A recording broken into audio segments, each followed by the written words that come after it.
College থেকে ফিরে থরথর করে কাঁপছে রাত, কারণ ওর সামনে পাত্রপক্ষ বসে আছে।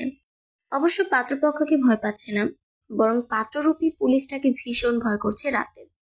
জীবনে ভূতরূপী জিনদের পরও পুলিশকে বেশি ভয় পায়। যাকগে সে কথা। নাইমা রহমান মেয়েকে সুন্দর করে সাজিয়ে পাত্রপক্ষের সামনে এনে বসালেন। পাত্রপক্ষ বলতে পাত্র আর পাত্রের বাবা এসেছে। অবশ্য পাত্রের বাবার সাথে ওনার পার্সোনাল ডাক্তার এসেছে। উনি হার্টের রোগী, যে কোনো সময় ডাক্তারের প্রয়োজন পড়ে, তাই মেয়েরা যেমন মেকআপ ব্যতীত বাড়ির বাইরে বের হয় না, তেমনি গালিব মেহতাব ডাক্তার ছাড়া বাইরে বের হন না। রাতের বাবা জুবাইর সিদ্দিকী গলা খাকারি দিয়ে বললেন, আপনার ছেলের নামটা যেন কি? গালিব মেহতাব কিছু বলার আগে একটা গুরুগম্ভীর নিরেট কণ্ঠস্বর ভেসে আসলো। জি, গুরবাজ মেহতাব। জুবাইর সিদ্দিকী মুচকি হেসে বললেন, ও হ্যাঁ, মনে পড়েছে। আসলে আমার ভুলে যাওয়ার রোগ আছে, মাঝে মাঝে তো নিজের নামই ভুলে যাই। যাক, সে কথা বাদ দেন। এই যে আমার মেয়ে জিম সিদ্দিকী। ওনার কথা শুনে সবাই অবাক নয়নে ওনার দিকে দৃষ্টি দিলেন। বল খেলতে ব্যস্ত থাকা 10 বছরের ছেলে জিম মুখে রাগের আভা এনে বলল, বাবা, জিম তোমার ছেলের নাম, মেয়ের নাম না? জুবাইর সিদ্দিকী নিজের ভুলে লজ্জা পেয়ে গেলেন, কিন্তু বাইরে গাম্ভীর্যতা বজায় রেখে বললেন, আমি ইচ্ছে করেই ভুল বলেছি। দেখলাম তোমার মনোযোগ আছে কি নেই। যেহেতু মনোযোগ আছে, তো এখন আসল কথা বলা যাক। উনি নিজের পাশে বসে থাকা কলেজ পুরা মেয়ের মাথায় হাত রেখে বললেন, আমার মেয়ে রাত সিদ্দিকী। ও ছোট থেকে একটু চঞ্চল প্রকৃতির, তাই এভাবে গড় গড় করে কথা বলে চলেছে। আবারও সকলে চোখ বড় বড় করে ওনার দিকে তাকালো। গালিব মেহতাব নিজের বুকে হাত রেখে বললেন, ভাইজান, আপনার মেয়ে তো আসার পর থেকে এখনো একটা কথা বলেনি। রাত বাবার সন্নিকটে এগিয়ে গিয়ে কণ্ঠটা খাটো করে বলল, বাবা, এইসব বৈশিষ্ট্য জ্যোৎস্নার। আমি জ্যোৎস্না না, আমি রাত। জুবাইর সিদ্দিকী থতমত খেয়ে গেলেন। পর মুহূর্তে নিজের ভুল শুধরে নিয়ে বললেন, ওই আর কি, একই কথা। আমার মেয়ে রাত একটু ভীতু আর লাজুক প্রকৃতি, তাই কথা বলতে লজ্জা পাচ্ছে, কিছু মনে করবেন না। গালিব মেহতাব ওনার কথা শুনে বুক ভরে নিঃশ্বাস নিলেন, কেননা একটু আগে ওনার শ্বাস টান উঠতে ধরেছিল। রাতের মা নাইমা রহমান সকলের জন্য টুকটাক রাস্তায় নিয়ে বিভিন্ন রকম কথা বলতে লাগলেন। সেসব কথা একটু মনোযোগ নেই রাতের। ও মাথা নিচু রেখে নিজে ভয় কাটানোর চেষ্টা করে চলেছে। তবে সামনের মানুষটাকে দেখার কৌতূহল ভীষণ হতে লাগলো, তাই ও ধীরে ধীরে চোখ তুলে সামনের মানুষটার দিকে তাকালো। তাকাতেই একটা গম্ভীর মুখমণ্ডল নজরে আসলো ওর। হঠাৎ সেই গম্ভীর মুখের মালিক ওর দিকে তাকাতেই ওর চটজলদি চোখ সরিয়ে নিল। এমন সময় জিমের বয়সী একটা ছেলে সেখানে চলে আসলো। সকলকে দেখে ওর ভ্রু কুঁচকে গেল। ও এসেছিল জিমের সাথে খেলতে, কিন্তু এখানে অন্য কাহিনী হচ্ছে। দেখে প্লাবনের মনে কৌতূহল দেখা দিল। ও জোবাইর রহমানের কাছে গিয়ে বলল, কার বিয়ে হতে চলেছে আঙ্কেল? জোবাইর রহমান নাম ভোলা রোগের কারণে বলে ফেললেন। জ্যোৎস্নার বিয়ে। কথাটা শুনতে প্লাবনের চোখ কপালে উঠে গেল। ও জিমের সাথে খেলার কথা ভুলে গেল, কারণ একজনকে ওর গুরুত্বপূর্ণ একটা খবর দেওয়া বেশি জরুরি। ওর গমন পথের দিকে ভ্রুকুচকে কিছুক্ষণ তাকিয়ে থেকে নাইমা রহমান কাটকাট গলায় বললেন, জ্যোৎস্না না রাতের বিয়ে? জোবাইর রহমান বিন্দুমাত্র বিচলিত না হয়ে বললেন, একই হলো। নাইমা রহমান কপাল কুচকে নিচে মাথা মোছা স্বামীর দিকে তাকিয়ে থেকে চোখ সরিয়ে নিলেন। গালিব মেহতাব বাথরুমে যাওয়ার জন্য উঠে বসলেন। অবশ্য সাথে ডাক্তারকেও নিয়েছেন। ডাক্তার ছাড়া উনি কোথাও যান না বলে কথা। দরজার কাছাকাছি যেতেই নিজের চোখের সামনে আরেকটা রাতকে দেখে উনি বুকে হাত দিয়ে স্তব্ধ হয়ে গেলেন। উনি একবার সামনের রাতকে দেখছেন, তো একবার পিছনে বসে থাকা রাতকে দেখছেন। এমন ভুতুড়ে দৃশ্য দেখে গালিব মেহতাব জোরে জোরে শ্বাস নিতে নিতে বললেন, ডাক্তার, ডাক্তার, আমার মনে হয় আবার হার্ট অ্যাটাক হতে চলেছে। আমাকে কোলে তুলে নাও। ডাক্তারটা দ্রুত এসে ওনাকে জোরে জোরে শ্বাস নিতে বলল। তা শুনে গালিব মেহতাব ডাক্তারের মাথায় একটা বাড়ি মেরে বললেন, আমার শ্বাস আটকে গেছে, আর তুমি কি না বলছো জোরে জোরে শ্বাস নিতে? বলি, শ্বাস কি তোমার মতো বইয়ের কথায় উঠে আর বসে নাকি? শ্বাস চলে শ্বাসের মতো, আর আমি চলি আমার মতো। ওর সাথে আমার কোনো বৈবাহিক, সামাজিক, অর্থনৈতিক কিংবা রাজনৈতিক সম্পর্ক নেই, বুঝেছো তুমি? কথাগুলো বলতে বলতে গালিব মেহতাব আরো জোরে বুক চেপে ধরলেন। ওনার অবস্থা দেখে ওনার সামনে দাঁড়িয়ে থাকা রাত বলতে লাগলো, রিল্যাক্স আঙ্কেল, আমি আপনার হবু বৌমা না, আমি রাতের যমজ বোন জ্যোৎস্না। জ্যোৎস্নার কথা শুনে গালিব মেহতাবের শ্বাস পূর্বের অবস্থানে ফিরে আসলো। তা দেখে জ্যোৎস্না হাস্যজ্জ্বল মুখে ওনার সাথে কিছুক্ষণ কথা বলে রাতের পাশে গিয়ে বসলো। অতঃপর সামনের গম্ভীর ব্যক্তিটার উদ্দেশ্যে বলল, এই যে দুলাব্রো, আমার বোনকে নিয়ে ছাদে যান, কিছু মধুর আলাপ করুন। এখানে এই বুড়ো বুড়ির মাঝে কি করছেন আপনি? রাত চোখ বড় বড় করে বোনের দিকে তাকিয়ে বলতে লাগলো, না, আমি পুলিশের সাথে একলা কথা বলবো না। জ্যোৎস্না বোনের কথাকে পাত্তা না দিয়ে ওকে ঠেলে বসা থেকে দাঁড় করালো। গুরবাজ কোনো দ্বিধা ব্যতীত নিজেও উঠে দাঁড়ালো। রাত এখনো না যাওয়ার জন্য বোনের সাথে তর্ক করে চলেছে, আর জ্যোৎস্না জোর করে ঠেলাঠেলি করছে। ওদের দু বোনের নড়াচড়া বন্ধ হলো গুরবাজের কথায়। ঠিক বলেছেন শালিকা, যাকে বিয়ে করতে যাচ্ছি তার সাথে আলাদাভাবে কিছু কথা বলে নেওয়া উত্তম। জ্যোৎস্না বিজয়ের হাসি হেসে বলল, অবশ্যই। বলে ও বোনকে গুরবাজের পিছনে ঠেলে দিল। রাত আর কোনো উপায় না পেয়ে দেখে হৃৎপিণ্ড হাতে নিয়ে পিছু পিছু হাঁটতে লাগলো। ওরা দুজনে ছাদের দিকে অগ্রসর হলো।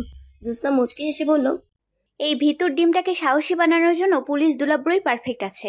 কথা শেষ হতে না হতেই ওর ফোন বেজে উঠল। বড়রা উপস্থিত থাকায় ও বেলকনিতে চলে গেল। ফোন এখনো বেজেই চলেছে। জ্যোৎস্না ধরার আগেই ফোন কেটে গেল। আবারও বাজতে শুরু করলো। ফোনের স্ক্রিনে টিউবলাইট নামটা জলজল করছে। সেটা দেখে জ্যোৎস্না ঠোঁটের কোনো মুচকি হাসি ফুটে উঠল। ও হাসি থামিয়ে ফোন রিসিভ করলো। অতঃপর কণ্ঠটা গম্ভীর করে বলল, কি চাই? এত ফোন দিচ্ছেন কেন? অপর পাশ থেকে নাক টানা শব্দ ভেসে আসছে, সাথে ফ্যাসফ্যাসানে কান্না। জ্যোৎস্না কপাল কুঁচকে বলল, টিউবলাইটের কি চাকরি চলে গেছে? এবার ক্রন্দনরত পুরুষালী এক কণ্ঠস্বর ভেসে আসলো। মনে মনে সেই দোয়াই করছো তাই না? আমাকে তো কোনো কালেই পাত্তা দাওনি, কিন্তু বলেছিলে চাকরি পেলে বিয়ে করবে। তাহলে এখন এমন কেন করছো? মানে কি বলতে চাচ্ছেন? এখন না বোঝায় নাটক হচ্ছে। নিজের পুলিশ বরকে খুব মনে ধরেছে তাই না? অস্বীকার করবে না, প্লাবন এসে আমাকে সব বলেছে যে তুমি পাত্রের সামনে দাঁত কেলিয়ে বসেছিলে। জ্যোৎস্নার কাছে সবকিছু ক্লিয়ার হয়ে গেল। ওর হাসি যেমন পাচ্ছে তেমন মেজাজও খারাপ হচ্ছে। কোনো কিছু যাচাই না করে শুধু ফ্যাস ফ্যাস করে কান্নাই করতে পারে এই নিলয়, যে ছোটবেলা থেকে জ্যোৎস্নার প্রেমে পাগল। ওকে আরেকটু টাকানোর জন্য জ্যোৎস্না ইচ্ছা করে বলল, হ্যাঁ মনে ধরেছে তো। পুলিশরাও যে এত হ্যান্ডসাম হতে পারে সেটা আমি ভাবতেই পারিনি, বুঝলেন? কি অ্যাটিটিউড ছেলেটার, উফ জোস। নিলয় কান্না বাদ দিয়ে কর্কশ গলায় বলল, জ্যোৎস্না, তুমি এমন কেন করছো? আমি তোমাকে ভালোবাসি। এমন তো না যে আমি বেকার। আমার এখন চাকরি আছে, খুব দ্রুতই তোমাকে বিয়ে করবো আমি। সত্যি বলছি জ্যোৎস্না, যদি তুমি ওই পুলিশকে বিয়ে করতে সম্মতি জানাও তাহলে আমি আগে তোমাকে খুন করব, তারপর এই পুলিশকে খুন করব। নিলয়কে এই প্রথম এত সিরিয়াস হতে দেখলো জ্যোৎস্না। তাই ও মজাবাদ দিয়ে ওকে সত্যি কথা বলতে যাবে, এমন সময় ফট করে ফোনটা বন্ধ হয়ে গেল। ওর ফোনের চার্জ শেষ। চার্জারটা নষ্ট হয়েছে, তাই মেকানিকের কাছে দিয়ে এসেছে। জ্যোৎস্না বিরক্তিতে চকারান্ত উচ্চারণ করে ফোনকে উদ্দেশ্য করে বলল, শালা কম্পিউটারের অবৈধ বাচ্চা, তুই একটু পর বন্ধ হতে পারলি না? এই হাদার টিউবলাইট না জানি এখন বিছানার নিচে গিয়ে ফ্যাচ ফ্যাচ করে কান্না শুরু করে দেয়। তার আগে প্লাবনটাকে ফাটাতে হবে। ভুলভাল তথ্য পাচার করে টিউবলাইটের শরীরে আগুন ধরিয়ে দিয়েছে শালা। পুরো ছাদ নিস্তব্ধ। দূরে নীলচে আকাশে পাখিরা ডানা মেলে উড়ে যাচ্ছে। সেদিক থেকে চোখ সরিয়ে গুরবাজ সামনের অষ্টাদশী মেয়েটার দিকে দৃষ্টিপাত দিল। রাত যেমন মাথা নিচু রেখে এসেছিল, ঠিক তেমনই এখনো মাথা নিচু করে রেখেছে। ওর একটা হাত ননস্টপ কাঁপতেছে, যেটাও অন্য হাত দিয়ে থামানোর চেষ্টা করে চলেছে, কিন্তু লাভের লাভ কিছুই হচ্ছে না। এতে করে রাত বিরক্ত হয়ে মনে মনে বলল, বেয়াদব, হাত তোর লজ্জা নেই? নিজে বেহায় এই জন্য কি আমাকেও বেহায় মনে করিস? এক্ষুনি কাপাকাপি থামাবি, নয়তো তোর গলার টিপে ধরবো, নির্লজ্জ। হাতের জীবন থাকলেও নিশ্চয়ই বলে উঠত, হাতের মাথাও তাকে। এত গুরুত্বপূর্ণ একটা কথা জানিয়ে আমার অনেক উপকার করেছেন। আল্লাহ আপনার মঙ্গল করুক। রাতের কম্পমান হাতের দিকে তাকিয়ে গুরবাজ অস্পষ্ট হেসে বলল, এখানে যে ভূমিকম্প হচ্ছে সেটা তো জানতাম না। কি আশ্চর্যজনক ঘটনা! আমি ভূমিকম্প অনুভব করছি না কেন? ছাদে আসার পর এই প্রথম রাত গুরবাজের দিকে তাকালো, তাও আবার গরম চোখে। ওর চাহানি দেখে গুরবাজ অপরিবর্তিত মুখভঙ্গিতে বলল, মিথ্যা বলেছি তা তো মনে হচ্ছে না, বরং আমার যে একটা সমস্যা হয়েছে সেটা বুঝতে পারছি। সমস্যাটা হচ্ছে আমি ভূমিকম্প টের পাচ্ছি না কেন। রাত কাটকাট গলায় বলল, মজা করবেন না আমার সামনে। আচ্ছা, সামনে করব না, আজ থেকে তোমার পিছনে মজা করব। রাত কপাল কুঁচকে ওর দিকে তাকালো, কিছু বলল না। তবে গুরবাজ চুপ থাকলো না, ও বলতে লাগলো, যাক, তোমার মুখ থেকে একটু কথা তো বের হলো। আমি তো ভেবেছিলাম তুমি কথা বলতে পারো না। রাত বুকে দুহাত গুজে অন্যদিকে তাকিয়ে বলতে লাগলো, আমি মানুষের সাথে কথা বলি, কোনো পুলিশের সাথে না। গুরবাজ আহাম্মক হয়ে বলল, পুলিশরা কি মানুষ না? ওদের কি তোমার কাছে গরু ছাগল মনে হয়? মোটেও না। গরু ছাগলও অনেক কিউট, তবে আপনারা না। কেন বলো তো? কারণ আপনারা মানুষ মারেন, ওদের বন্দি করে রাখেন। গুরবাজ শান্ত গলায় বলল, আমরা খারাপ মানুষদের শাস্তি দেই, কোনো ভালো মানুষকে না। রাত চোখেতে গুরবাজের দিকে তাকিয়ে বিরোধিতা করে বলতে লাগলো, মিথ্যা কথা। আমি দেখেছি এক অসহায় বৃদ্ধ লোককে লাঠি দিয়ে মারতে, গত রবিবারেই দেখেছি। গুরবাজ হতাশ শ্বাস ফেলে বলল, এখন আসামিদের মুখমণ্ডল যদি ইনোসেন্ট হয় তাহলে আমাদের দোষ কোথায়? ওই বৃদ্ধ লোক নিজের সন্তানকে জঘন্যভাবে খুন করেছিল, তো ওকে মারবে না তো? কোলে তুলে ঘুম পাড়িয়ে গান শোনাবে? রাত কয়েক সেকেন্ড শুকনো নজরে গুরবাজের দিকে তাকিয়ে থেকে বলল, হোয়াট এভার, তবুও পুলিশ খারাপ। গুরবাজ শান্ত দৃষ্টিতে কিছুক্ষণ রাতের দিকে তাকিয়ে থেকে বলল, বিয়ের পর আমাদের বাচ্চা তোমার ভুল ধারণা ভেঙে দিবে। রাত বিস্ফোরিত নয়নে গুরবাজের দিকে তাকিয়ে গড়গড় করে বলল, আপনাকে আমি বিয়ে করব না। গুরবাজ ভ্রু নাচিয়ে বলল, কেন? আপনি পুলিশ তাই? শুধু একটা কারণে তো বিয়ে ভাঙবো না আমি, তোমাকে আরো কিছু কারণ বলতে হবে। রাত ক্ষণকাল চুপ করে থাকলো, মনে মনে আরো কিছু কারণ খুঁজে বের করার জন্য। পাক্কা 10 মিনিট গবেষণা করার পর রাত উচ্ছ্বসিত কণ্ঠে বলে উঠল, পেয়েছি। কি? রাত বুকে দুহাত গুজে কাটকাট গলায় বলল, আপনি হাসেন না। যে মানুষ হাসে না তাকে আমি বিয়ে করব না, ওকে? গুরবাজ তৎক্ষণাৎ জবাব দিল, আমি হাসার জন্য একটু সময় পাই না, সারাদিন অনেক ব্যস্ত থাকি, তাই হাসার জন্য সময় বের করতে পারি না। রাতের চোয়াল ঝুলে গেল। এই প্রথম কোনো মানুষের দেখা পেল যে নাকি হাসার জন্য সময় পায় না। ও ভ্রুকুচকে বলতে লাগলো, বাথরুমে গেলেও তো একটু সময় পাওয়া যায়, তখন কি করেন? গুরবাজ গলা খাকারি দিয়ে বলল, ওখানে অন্য জরুরি কাজে যাই, হাসার সময় কোথায়? রাত আহাম্মক হয়ে গুরবাজের দিকে তাকিয়ে আছে। একটু পর গুরবাজ বলে উঠল, তুমি ফেল। তোমাকে নিম্নে 10টা কারণ দেখানো উচিত ছিল, যেহেতু তুমি ভাবার জন্য 10 মিনিট সময় নিয়েছিলে। তাই বিয়েটা হচ্ছে। বিয়ে নিয়ে কোনো অভিযোগ থাকলে সেটা আমাদের পোটলাকে সময় করে বুঝিয়ে বলো, ঠিক আছে? রাতের মাথা আলোয়াঝালো হয়ে গেল। ও বিড়বিড় করে বলল, কি সব বলছে এই লোক? মাথাটা খারাপ নাকি? এখন তো দেখছি আমার ছোটবেলার ধারণাটাই ঠিক ছিল। পুলিশরা আসলে মানুষ না, ওরা তার ছেঁড়া পাগল কিসিমের প্রজাতি। নিজের ভাবনা শেষ হতে না হতে নিচ থেকে শোরগোল ভেসে আসতে লাগলো।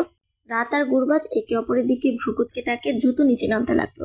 ড্রয়িং রুমে আসতে দেখতে পেল বহু মানুষের আনাগোনা। অবশ্য গালিব মেহতাব আর ডাক্তার ব্যতীত অতিরিক্ত 4 জন মানুষ যুক্ত হয়েছে। নীলু উস্কো খুস্কো চুলে, এলোমেলো জামা কাপড়ে, ফুলে যাওয়া লাল চোখে রাতের দিকে তাকিয়ে আছে। ওর এমন অবস্থা দেখে রাতের ভ্রু কুচকে গেল। ও নীলয়কে চেনে। এই ছেলেটা জ্যোৎস্নার পিছনে পাগল। প্রতিদিন জ্যোৎস্নাকে কল দিত, যদিও জ্যোৎস্না রিসিভ করতো না। তবে মাঝে মাঝে 2-1 কথা বলে মজা নিত দুই বোনে। রাত যতদূর জানে জ্যোৎস্নাও মনে মনে নীলয়কে একটু একটু পছন্দ করে এবং খুব শীঘ্রই দুজনে বিয়ে হওয়ার সম্ভাবনা আছে। কিন্তু আজ নীলয়ের এমন অবস্থা দেখে ও পুরো ভেবাচাকা খেয়ে গেল। নীলয় রক্তাক্ত চোখে এক পলক গুরবাজের দিকে তাকিয়ে অতঃপর রাতের দিকে তাকালো এবং নিনাদ করে বলল, আমি ব্যতীত তোমাকে কেউ বিয়ে করতে পারবে না। তুমি নিজের কথার খেলাপ করতে পারো না। তোমার স্বামী হব একমাত্র আমি, এবং আজই তোমাকে বউ বানিয়ে নিয়ে যাব। গুরবাজের চোয়াল শক্ত হয়ে গেল। ও অত্যন্ত কর্কশ কণ্ঠে রাতকে জিজ্ঞাসা করলো, ছেলেটাকে এসব কি বলছে? রাত কিছু বলার আগে নীলয় বলে উঠল, খবরদার ওর সাথে কথা বলবেন না।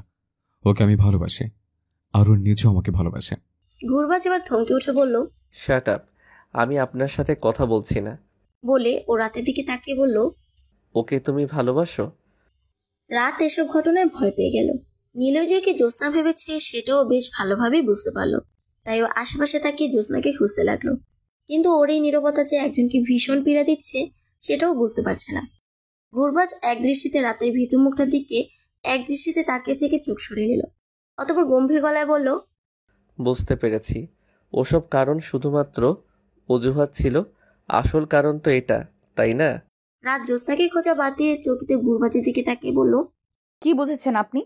যা বোঝার ছিল তাই বুঝেছি। এসব ঘটনায় এদিকে গালিব মেহতাব এখন পর্যন্ত 3 থেকে 4 বার হার্টের সাথে যুদ্ধ করেছেন। উনি আবার বুকে হাত দিয়ে দুর্বল কণ্ঠে বলতে লাগলেন, আমার শ্বাস আজকে বেয়াদব হয়ে গেছে, বারবার নাচানাচি করছে, বলছে এখানে আমার ছেলের বিয়ের কথা চলছে, তোর ছেলের না। ডাক্তারটা বলতে লাগলো, স্যার আপনার আজকে 12 বার শ্বাসটান উঠেছে। আগামী 1 বছরের শ্বাসটান আপনি একদিনেই কমপ্লিট করেছেন। আপনাকে কংগ্রাচুলেশন। আশা রাখছি আপনি এই রেকর্ড ভবিষ্যতে ভেঙে দিবেন। গালিব মেহতাব নিজের ধরপড় করতে থাকা বুককে সাইডে রেখে ডাক্তারের কান টেনে ধরে বলতে লাগলেন, এখানে আমি ক্রিকেট কিংবা ফুটবল খেলছি না যে রেকর্ড গড়ব। তোমাকে ডাক্তার কে বানিয়েছে আহাম্মক? আর তোমাকে আমার জন্য কোন মাথা মোটা অ্যাপয়েন্ট করেছিল? ডাক্তারটা নিজের কান ছাড়িয়ে নিয়ে দাঁত বের করে বলল, স্যার আপনি? গালিব মেহতাব খুব একটা লজ্জা পাওয়ার সময় পেলেন না রাতের কথা শুনে। রাত গুরবাজের কথার বিপরীতে বলে উঠল, আমি কোনো অজুহাত দেইনি, আর সবচেয়ে বড় কথা আমি ওনাকে ভালোবাসি না। রাতের কথায় গুরবাজ খানিকটা স্বস্তি পেলেও নীলয় অবিশ্বাস্য কণ্ঠে বলতে লাগলো, এইভাবে ধোকা দিচ্ছ আমাকে? তোমার যদি পুলিশের চাকরি পছন্দ হয়ে থাকে তাহলে আমাকে বলো, আমি চাকরি পাওয়ার জন্য যা যা করা লাগে তাই করব, তবুও তোমাকে আমার চাই। গুরবাজ অত্যন্ত গম্ভীর গলায় বলল। Just shut up. নিলয় গম্ভীর গলায় জবাব দিল। You shut up. আপনি আমাদের মাঝে কোনো কথা বলবেন না। ওরা দুজন বেশ রেগে গেছে। ওদের মাঝে কথা কাটাকাটি চলতে লাগলো। এমন সময় হন্তদন্ত হয়ে জ্যোৎস্না ড্রয়িং রুমে চলে আসলো। ও এতক্ষণ ওর ফোনের জন্য চার্জার খুঁজছিল। অনেক খোঁজার পর চার্জার পেলেও ফোন চার্জে লাগিয়ে নিলয়কে কল করার চেষ্টা করছিল, কিন্তু ফোন রিসিভ হচ্ছিল না। তখন এসব চেঁচামেচি কানে যেতেই ও দ্রুত পথে এখানে চলে এসেছে। সমস্ত ঘটনা চুপচাপ দেখার পর জুবের সিদ্দিকী নিলয়কে উদ্দেশ্য করে বললেন, তুমি জিমকে বিয়ে করতে চাও না? সোফায় কপাল কুঁচকে বসে থাকা জিম বাবার কথা শুনে বিরক্তিতে চোখ মুখ খিচিয়ে বলে উঠল, বাবা জিম, আমি এইখানে আপুর কথা চলছে।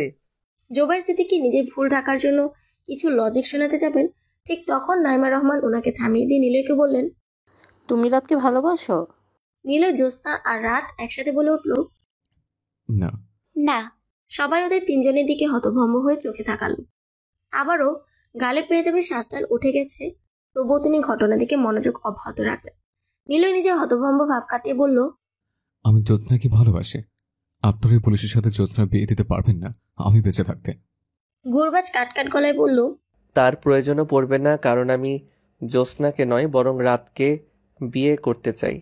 সকলে আহাম্মক হয়ে কিছুক্ষণ একে অপরের দিকে তাকিয়ে থাকলো। অবশেষে গালিব মেহতাবের শ্বাস নিয়ন্ত্রণে আসলো। উনি বড় করে একটা শ্বাস নিয়ে আরাম করে বসলেন। সবার কাছে সবকিছু ক্লিয়ার হয়ে গেছে। নিলয় কটমট দৃষ্টিতে প্লাবনের দিকে তাকাতেই প্লাবন কাচুমাচু মুখে বলল, আমি নির্দোষ। জোবাইর আঙ্কেল বলেছে যে জোসনা আপুর বিয়ে। সবাই এবার কঠিন দৃষ্টিতে জুবাইর সিদ্দিকীর দিকে তাকালো। সবার চাহানি দেখে উনি শীষ বাজাতে বাজাতে আশেপাশে তাকাতে লাগলেন।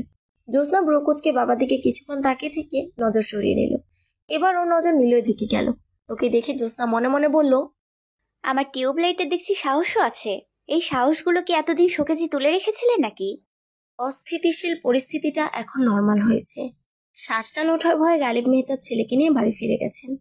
অন্য একদিন এসে বিয়ের দিন তারিখ ঠিক করা হবে। নীলও তার বাবা মাকে নিয়ে ফিরে গেছে।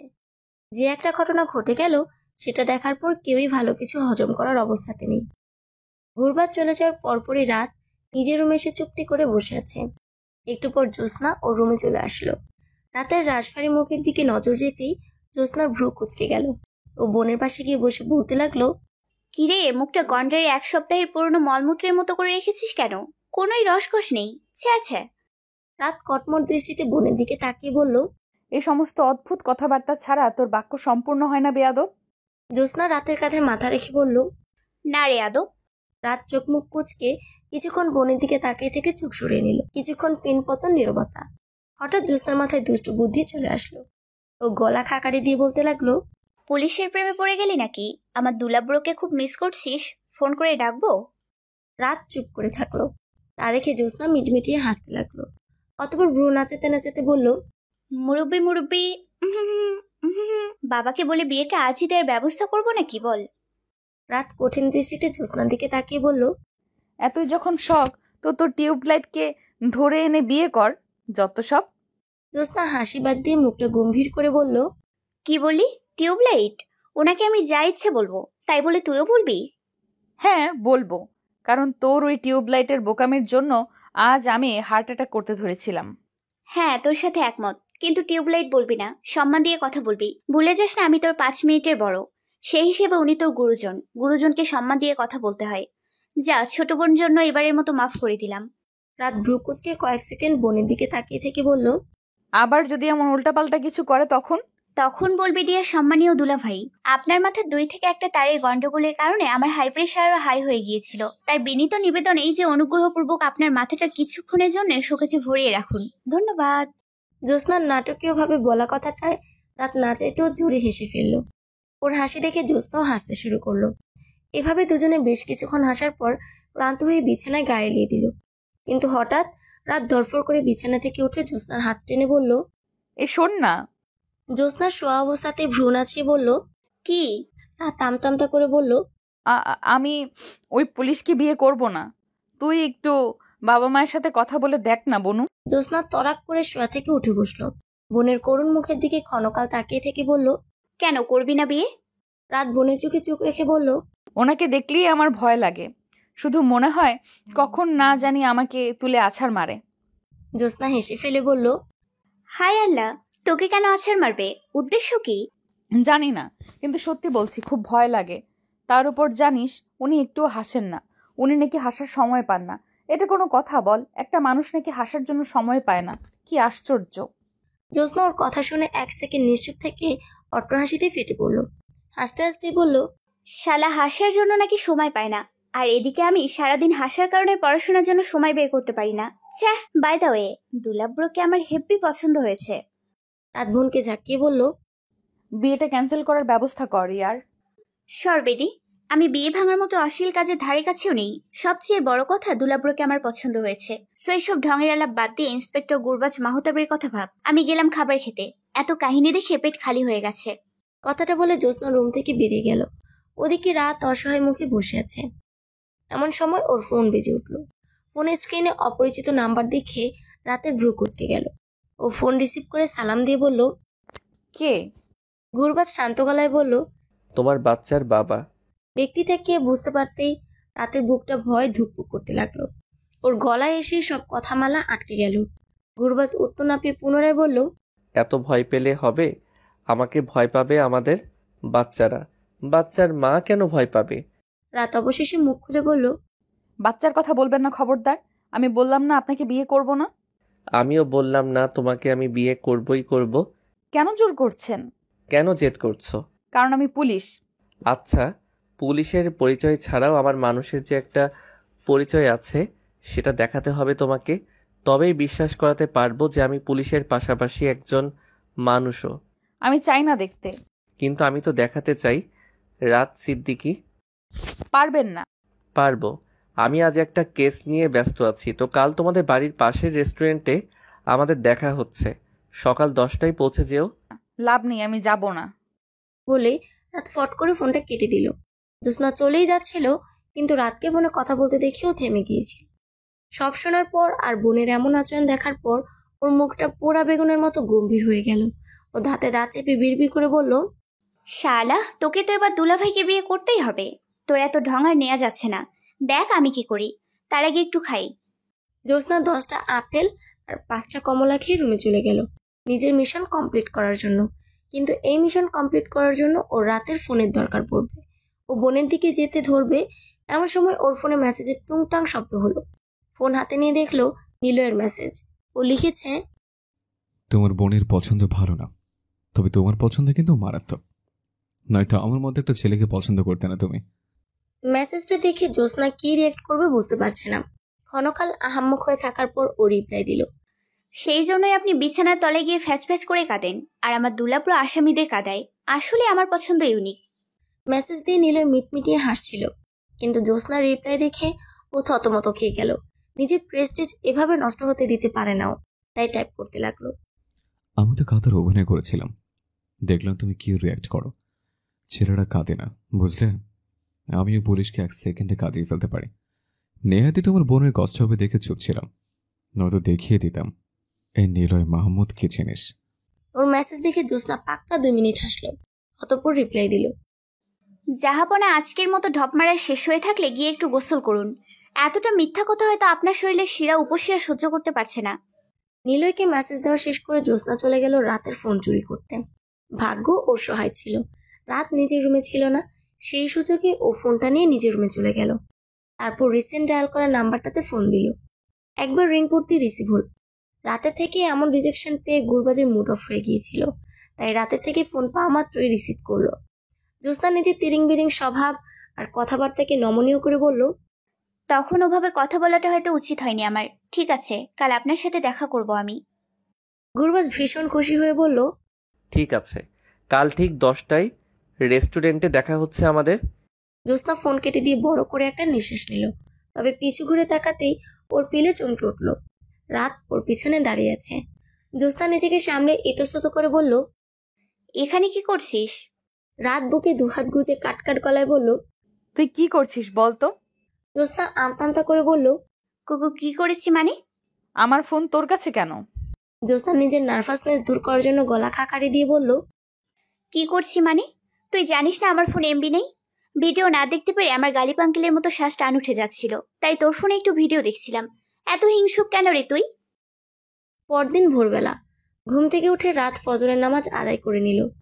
তারপর বেলকনিতে গিয়ে ঠান্ডা ঠান্ডা বাতাস অনুভব করতে লাগলো। কাল না বলার পর ওর গুরবাজের সাথে আর কথা হয়নি এবং কথা বলার কোনো ইচ্ছাও ওর নেই।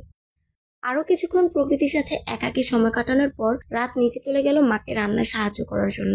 নাইমা রহমান মেয়ের সাথে হাসি ঠাট্টা করতে করতে রান্না সম্পূর্ণ করতে লাগলেন। অন্যদিকে জ্যোৎস্না জিমের সাথে বসে ওকে পড়ায় সাহায্য করে দিচ্ছে। আর মাঝে মাঝে মেজাজ হারিয়ে জ্যোৎস্না জিমের মাথায় চাটি মারতেও ভুল করছে না। জোবাইর সিদ্দিকী সিঁড়ি বেয়ে নিচে নামতে নামতে সেই দৃশ্য দেখতে লাগলেন। ভাই বোনের থেকে চোখ সরিয়ে উনি সোফায় বসে খবরের কাগজে চোখ বোলাতে লাগলেন।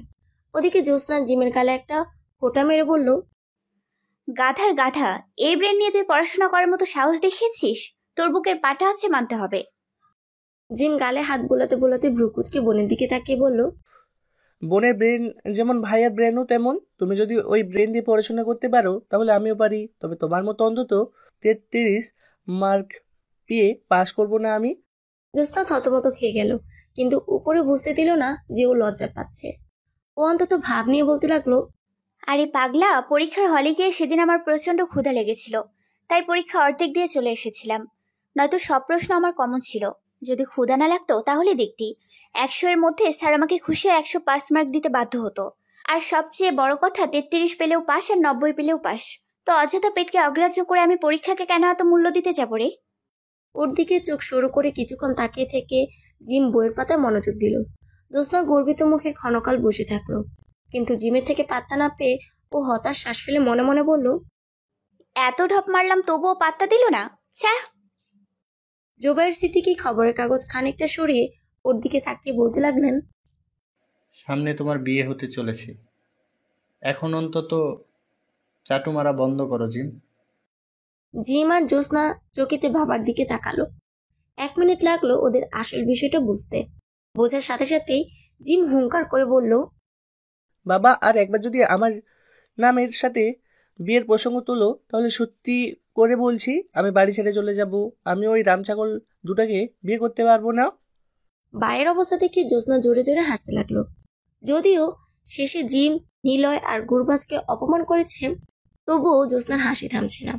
ও বেশ মজা পেয়েছে জিমের মুখভঙ্গি দেখে। ওদিকে জোবাইর সিদ্দিকী থতমত খেয়ে গেছেন। উনি নিজের ভুল স্বীকার না করে বললেন, বারে, আমি তোমাকেই বলছি, সামনে তো তোমার বিয়ে হবে, যদিও সেটা অনেক বছর পর, তবুও হবে তো নাকি? তোমরা অযথা ভুল বুঝো আমাকে। আমি কি আমার বাচ্চাদের নাম ভুলতে পারি? জিম ভ্রুকুচকে কিছুক্ষণ বাবার দিকে তাকিয়ে থেকে চোখ সরিয়ে নিল। এই বাড়ির এই 2 ব্যক্তির সাথে জিম পেরে ওঠে না, কারণ এরা দুজন জীবনেও নিজের ভুল স্বীকার করে না, বরং আলতু ফালতু লজিক দেখিয়ে নিজেদের ভুল ঢাকার চেষ্টা করে। তাই জিমও বেশি কথা বাড়ায় না। বয়স কম হলেও বুদ্ধি পরিমাণের তুলনায় একটু বেশিই পেয়েছে ও। জিম চুপচাপ থাকলেও জ্যোৎস্নার হাসি চুপ হচ্ছে না, বরং সময়ের সাথে সাথে সেটা আরও বেড়ে চলেছে। তা দেখে জোবাইর সিদ্দিকীর একটু অল্প একটু লজ্জা লাগছে। তাই উনি গলা খাকারি দিয়ে বলে উঠলেন, হাসি থামাও জোনাকি। জিমের বলা কথাটা তোমার উপরও বর্তায়। তোমার দ্রুত বিয়ে হতে চলেছে, এবার অন্তত নিজের আচরণ অল্প একটু নমনীয় করো। জ্যোৎস্নার হাসি থেমে গেল। ও শান্ত দৃষ্টিতে বাবার দিকে তাকিয়ে থাকলো। এই প্রথমবার জিম হাসতে লাগলো। জোবাইর সিদ্দিকীর ভ্রু কুঁচকে গেল। উনি ভেবে পাচ্ছে না জিমের হাসির কারণ কি হতে পারে। উনি তো হাসার মতো কিছু বলেননি, তাই না? জ্যোৎস্না কাটকাট গলায় বলল, জ্যোৎস্না, ইটস জ্যোৎস্না, নট জোনাকি পোকা।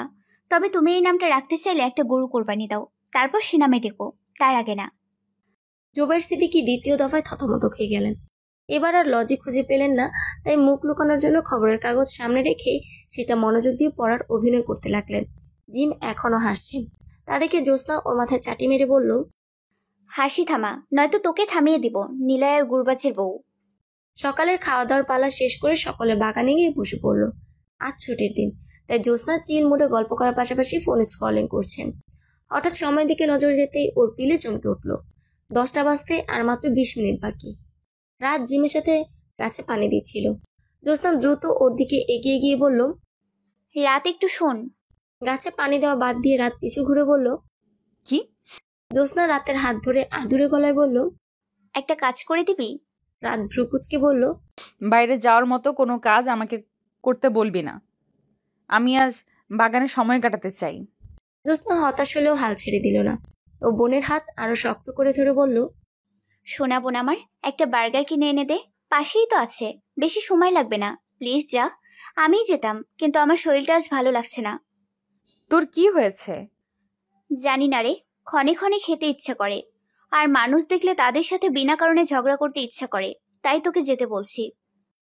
রাত ক্ষণকাল বোনের দিকে তাকিয়ে থেকে পুনরায় গাছে পানি দিতে দিতে বলল, বাড়িতে অনেক খাবার আছে, সেগুলো খা।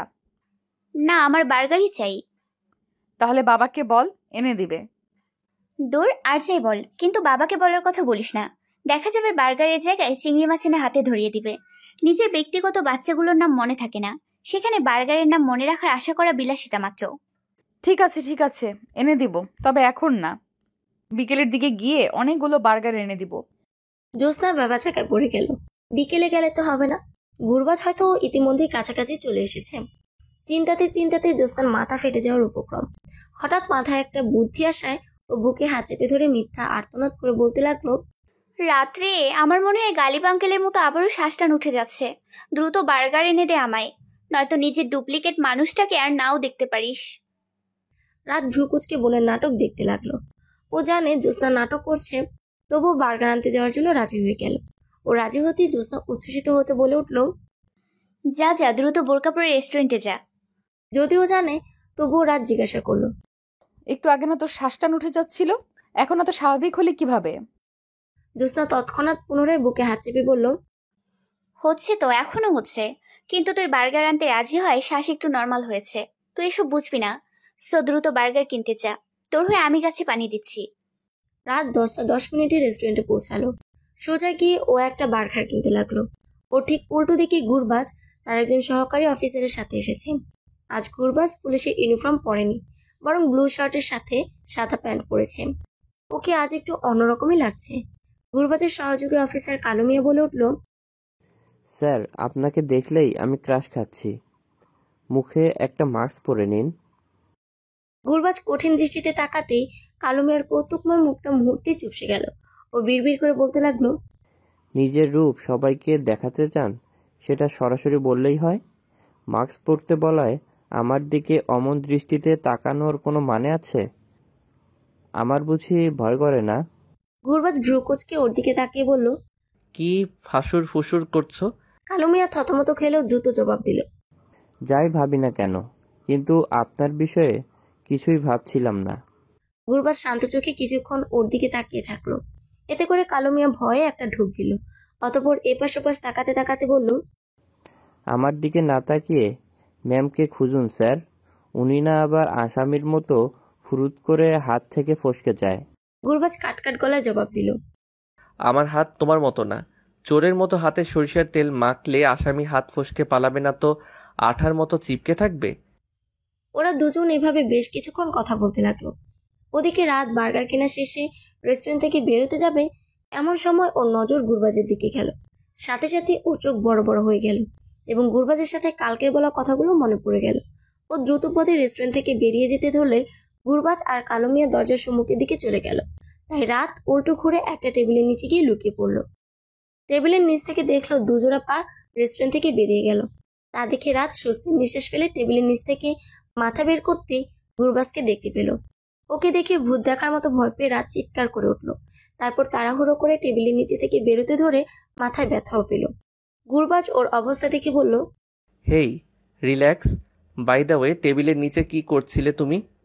রাত আমতা আমতা করে বলতে লাগলো, কই কিছু না, একটু দেখলাম টেবিলের নিচ থেকে রেস্টুরেন্টটা কেমন দেখায়। গুরবাজ আহাম্মক হয়ে রাতের দিকে তাকালো আর রাত 32 পাটি দাঁত বের করে জোরপূর্বক হাসতেছে। ক্ষণকাল পিনপতন নীরবতা বিরাজমান থাকলো। রাত এখনো দাঁত বের করে হাসতেছে। গুরবাজ আহাম্মক হয়ে কিছুক্ষণ ওর দিকে তাকিয়ে থেকে বলল, ওয়াও, তা কেমন দেখলে? অসাধারণ ভিউ, বিশ্বাস না হলে আপনিও দেখতে পারেন। থাক, তুমি দেখেছো তাতেই হবে। আমি তোমাকে বিশ্বাস করি। রেস্টুরেন্ট দেখা শেষ হয়ে থাকলে চলো বসা যাক। রাতের বুক ধুকপুক করতে লাগলো। ও গুরবাজের সাথে এক মুহূর্ত সময় কাটাতেও রাজি না। এইভাবে বার্গার কিনতে এসে ফেসে যাবে সেটাও ভাবতেই পারেনি। তাই চুপচাপ দাঁড়িয়ে থেকে মনে মনে কিছু জটলা পাকাতে লাগলো। হঠাৎ একটা বুদ্ধি আসায় ও গলা খাকারি দিয়ে বলল, আমাকে যা ভাবছেন তা আমি না, আমি রাত না, আমি জ্যোৎস্না। বলে ও নিজেকে যথাসম্ভব জ্যোৎস্নার মতো আত্মবিশ্বাসী করার প্রয়াসে মুখে জোরপূর্বক হাসি টেনে আনলো। ওর দিকে ভ্রুকুচকে কিছুক্ষণ এক দৃষ্টিতে তাকিয়ে থেকে গুরবাজ অত্যন্ত শান্ত গলায় বলল, মজা করার মোডে নেই, দ্রুত আমার পিছন পিছন চলে আসো রাত। আর আমি জ্যোৎস্না, আমি আপনার শালি, বউ না। গুরবাজ বাঁকা হেসে ওর দিকে তাকিয়ে বলল, যাক, এই ওসিলাই নিজেকে আমার বউ তো বললে, বেশি অভিনয় করতে হবে না, আমি জানি তুমি রাত, সো পিছু পিছু আসো। বলে গুরবাজ হাঁটতে শুরু করলো। রাত হতভম্ব হয়ে ওর গমনপথের দিকে তাকিয়ে থাকলো। ওদের দু বোনকে ওদের মা ব্যতীত আর কেউ চিনতে পারে না। যদিও বৈশিষ্ট্য দেখে বোঝে কোনটা রাত আর কোনটা জ্যোৎস্না, কিন্তু রাত তো আজ প্রথমবারের মতো জ্যোৎস্নার মতো আজব কথাবার্তা বলেছে। তবুও গুরবাজ কিভাবে চিনতে পারলো? এসব চিন্তায় ভাটা পড়লো গুরবাজের ডাকে। অনিচ্ছা সত্ত্বেও রাত ওর দিকে এগিয়ে গেল। গুরবাজ নির্দিষ্ট একটা আসনের সামনে গিয়ে দাঁড়ালো। রাত চলে আসতেই ও হাত বাড়িয়ে ওকে আসন গ্রহণ করার জন্য আমন্ত্রণ জানালো। রাত দূরে দূরে বুকে বসে পড়লো। গুরবাজও ওর সম্মুখে গিয়ে বসলো। ওয়েটারকে ডেকে গুরবাজ অর্ডার দিয়ে দিল। অর্ডার দেওয়ার শেষে সামনে তাকাতেই দেখলো রাত নিচু করে বসে আছে। তা দেখে ও গলা খাকারি দিয়ে বলল, আজ তো পুলিশ হয়ে আসিনি, তবু মাথা নিচু করে রাখবে। রাত 1 মিনিট পর কাটকাট গলায় বলল, মিথ্যা কথা বলছেন কেন? পুলিশ না হয়ে আসলে পেছনের জন কে? মনে হচ্ছে আমি কোনো ভুল করেই উনি আমাকে জেলে বন্দি করে রাখবেন। গুরবাজের ভ্রু কুচকে গেল। ও চকিতে পিছু ঘুরে তাকালো। দেখতে পেল কালো মিয়া 32 পাটি দাঁত বের করে ওর ঠিক পিছনে দাঁড়িয়ে আছে। গুরবাজ নর্মাল ড্রেসে আসলেও কালো মিয়া পুলিশের ইউনিফর্ম পরেই এসেছে। ওর দিকে তাকাতেই গুরবাজের মেজাজ খারাপ হয়ে গেল। ও বিরক্তিতে চকারান্ত উচ্চারণ করে বলল, আশ্চর্য, তুমি আমার পিছু ছাড়ছো না কেন? কালো মিয়া অমায়িক হেসে বলতে লাগলো, আপনার সুরক্ষার দায়িত্ব আমার উপরে স্যার। আপনাকে আমি এক মুহূর্তের জন্যও চোখের আড়াল হতে দিব না। আপনি যেখানে আমি সেখানে। বাথরুমে গেলেও আমাকে সাথে নিয়ে যেতে হবে আপনাকে। হ্যাঁ, বাসর ঘরেও যেও, স্টুপিড কোথাকার। কালো মিয়ার দাঁত আরো প্রসারিত হয়ে গেল। ও লাজুক হেসে বলতে লাগলো, আপনি অনুমতি দিলে যাব স্যার, কোনো সমস্যা নেই স্যার আমার। গুরবাজ এবার ভীষণ রেগে গেল। ধমকে উঠে বলল, ননসেন্স, এক্ষুনি আমার সামনে থেকে দূর হয়ে যাও, তোমাকে যেন আমার আশেপাশে না দেখি, অন্তত আজকে। ওর ধমকে কালো মিয়ার দাঁত বন্ধ হয়ে গেল। ও দ্রুত জায়গায় প্রস্থান করলো। ওর থেকে চোখ সরিয়ে গুরবাজ নিজের রাগ নিয়ন্ত্রণ করে কণ্ঠটা স্বাভাবিক করলো। অতঃপর রাতের দিকে তাকালো। রাত হতভম্ব চোখে ওর দিকে তাকিয়ে আছে। তা দেখে গুরবাজ কিছু বলতে যাবে, তার আগে রাত বলে উঠল, আপনি ভীষণ নির্লজ্জ আর অসভ্য। গুরবাজ ক্ষণকাল চুপ থেকে গালে হাত দিয়ে রাতের দিকে তাকালো। তারপর শান্ত গলায় বলল, যেমনই হই না কেন, আমিটা কিন্তু তোমার মালিকানা। রাত তৎক্ষণাৎ মাথা নামিয়ে নিল। এই ছেলে দ্রুতই টপিক বদলানোর মতো ট্যালেন্ট নিয়ে ঘোরে। ওকে লজ্জা পেতে দেখে গুরবাজ বলতে লাগলো, লজ্জা না পেয়ে আমার দিকে একটু তাকাও, সত্যি বলছি আজ সামনে কোনো পুলিশ দেখতে পাবে না। রাত তবুও মাথা তুলল না। হঠাৎ পাশে চোখ যেতেই ওর লজ্জা আর অস্বস্তি হারিয়ে গেল এবং ভীষণ হাসি পেল। কালো মিয়া এত ধমকেও যায়নি। ও এই টেবিলের থেকে খানিকটা দূরে আরেকটা টেবিলে বসে আছে, সামনে খবরের কাগজ নিয়ে। নিজেকে আড়াল করার চেষ্টা, এই আর কি। তবুও খবরের কাগজ নিচু করে শুধুমাত্র চোখ দুটো বের করে ওদের দিকে বারবার নজর দিতেও ভুলছে না কালো মিয়া। ওর অবস্থা দেখে রাতের সত্যি ভীষণ হাসি পেল, কিন্তু হাসা ঠিক হবে না ভেবে হাসি আটকানোর সর্বোচ্চ চেষ্টা করতে লাগলো। তবুও হাসি বাইরে চলেই এলো। ও মৃদু মৃদু হাসতে লাগলো। ওকে হাসতে দেখে গুরবাজের ভ্রু কুচকে গেল। ব্যাপারটা কি দেখার জন্য ও রাত যেদিকে তাকিয়ে হাসছিল সেদিকে তাকালো। ও তাকানোর সাথে সাথেই কালো মিয়া নিজেকে খবরের কাগজের বিপরীতে লুকিয়ে ফেলল। কিন্তু গুরবাজের চোখকে ফাঁকি দিতে পারলো না। ও কটমট দৃষ্টিতে কালো মেয়ের দিকে তাকিয়ে থাকলো। ওদিকে রাত এবার জোরেই হেসে ফেললো। হাসতে হাসতে ওর চোখ হঠাৎ গুরবাজের দিকে চলে গেল, যে এখনো কঠিন দৃষ্টিতে কালো মেয়ের দিকে তাকিয়ে আছে। রাতের নজর সবেমাত্র গুরবাজের দিকে ভালোভাবে চলে গেল। সত্যি আজ কোনো পুলিশ ওর সামনে দাঁড়িয়েনি, বরং সাধারণের মধ্যে একজন অসাধারণ পুরুষ ওর সামনে বসে আছে।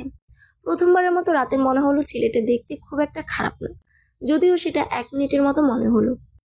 গুরবাজ ওর দিকে তাকাতেই রাত আশ্চর্যজনক এক কথা বলে উঠল, ও আপনি তাহলে মানুষ? গুরবাজের কঠিন মুখটা মুহূর্তেই আহাম্মক হয়ে গেল। মানে এমন একটা প্রশ্নের কি উত্তর দেওয়া উচিত সেটাও জানা নেই। জন্মের পর এমন প্রশ্ন কেউ করেনি তো, তাই কোনো অভিজ্ঞতা নেই। তবুও নিজেও অদ্ভুত একটা উত্তর দিল, এতদিন বাবা বলতো আমি নাকি গন্ডার। আমিও জানতাম না যে আমি একজন মানুষ। আমার আসল পরিচয় জানানোর জন্য তোমাকে জাজাকিল্লা রাত সিদ্দিকী। এবার রাত থতমত খেয়ে গেল। ও ইচ্ছা করে প্রশ্নটা করেনি, হুট করে বিনা অনুমতিতে মুখ থেকে বেরিয়ে গিয়েছিল। ও সম্পূর্ণ নির্দোষ। ওদের এমন উদ্ভট পরিস্থিতিতে হঠাৎ কোথা থেকে নিলয় হন্তদন্ত হয়ে রাতের সম্মুখে এসে বলতে লাগলো, আমার সতীন বানানোর জন্য উঠে পড়ে লেগেছে দেখছে। রাত হঠাৎ এমন প্রশ্নে কিং কর্তব্য বিমূঢ় হয়ে গেল। নিলয় রাগত মুখে রাতের দিকে তাকিয়ে আছে। ওর নজর এখনো গুরবাজের দিকে যায়নি। ওর কনফিউশন ক্লিয়ার করার আগে ও পুনরায় বলতে লাগলো, এই জন্য আমার ফোন ধরছিলে না, তাই না? সেদিনে পুলিশের সৌন্দর্যের কি প্রশংসাই না করলে, এখন আবার নতুন আরেকজনের প্রশংসা করতে এসছ। কথাটা বলতে বলতে নিলয়ের ঠোঁট উল্টে আসলো। কান্না করার পূর্ব মুহূর্তে যেমন অবস্থা হয় আর কি। ও কম্পিত গলায় বলতে লাগলো, আমি প্রতিদিন জিম করে এত সুন্দর বডি বানালাম, কিন্তু তুমি আমার প্রশংসা করো না। ওয়াই? আই ওয়ান্ট উত্তর। গুরবাজ বসা থেকে উঠে নিলয়ের সম্মুখে দাঁড়িয়ে বলতে লাগলো, রিল্যাক্স ব্রাদার, কি সমস্যা তোমার? আমার বউয়ের কাছে নালিশ করে লাভ আছে? গুরবাজকে দেখতেই নিলয়ের অস্থির সত্তা শান্ত হয়ে গেল। ও ভ্রুকুচকে এক পলক গুরবাজের দিকে তাকালো, তো এক পলক রাতের দিকে তাকালো। ওর অবস্থা দেখে গুরবাজ বলতে লাগলো, এটা আমারটা, তোমারটা বাড়িতে আছে, সেখানে গিয়ে অভিযোগ জানাও। বিয়ে করতে চাচ্ছ অথচ নিজের বউকে চিনো না, এটা ভীষণ লজ্জার কথা। নিলয় থতমত খেয়ে গেল। পর মুহূর্তে গলা খাকারি দিয়ে বলতে লাগলো, কেমন লাগলো আমার অভিনয়? গুরবাজ ভ্রুকুচকে ওর দিকে তাকিয়ে বলল, মানে? নিলয় দাঁত কেলিয়ে বলল, মানে আমি ইচ্ছা করে এমন করছিলাম, দেখলাম তোমরা চমকে গেলে ঠিক কেমন লাগে। রাত দীর্ঘশ্বাস ফেলে মনে মনে বলল, জ্যোৎস্নার মতোই নিজের ভুল ঢাকার জন্য আউল ফাউল লজিক দেখানো শুরু করেছে। ছ্যা। নিলয় কোনো মতে নিজের সম্মান হাতে নিয়ে রেস্টুরেন্ট থেকে বেরিয়ে এলো। ও আর যাই হোক ওই পুলিশের সাথে কোনোভাবেই হারতে চায় না, তাই জান হাতে নিয়ে পালিয়ে এসেছে। ও আরেকবার রেস্টুরেন্টের দিকে তাকিয়ে বিড়বিড় করে বলতে লাগলো, মানুষ চমচ হয় ঠিক আছে, কিন্তু তাই বলে এতটা চমচ?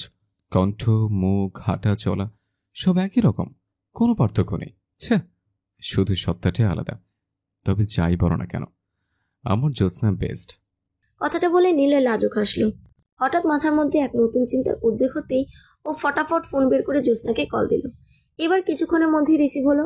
রিসিভ হতেই নিলয় বলতে লাগলো, দেখা দেখি সুন্দর পর্ব শুরু হয়ে গেছে, অথচ আমাকে তুমি ডাকলে না। জ্যোৎস্না ভ্রুকুচকে বলল, মানে তোমার বোন আর ওই পুলিশ রেস্টুরেন্টের সুখ দুঃখের আলাপ করছে, আমরা করব না? এটা মাঝখানে বিষয় হয়ে দাঁড়িয়েছে। জ্যোৎস্না দাঁত কপাটি বের করে বলল, বাহ, ওরা কথা বলছে তাহলে। যাক, শুনে শান্তি পেলাম।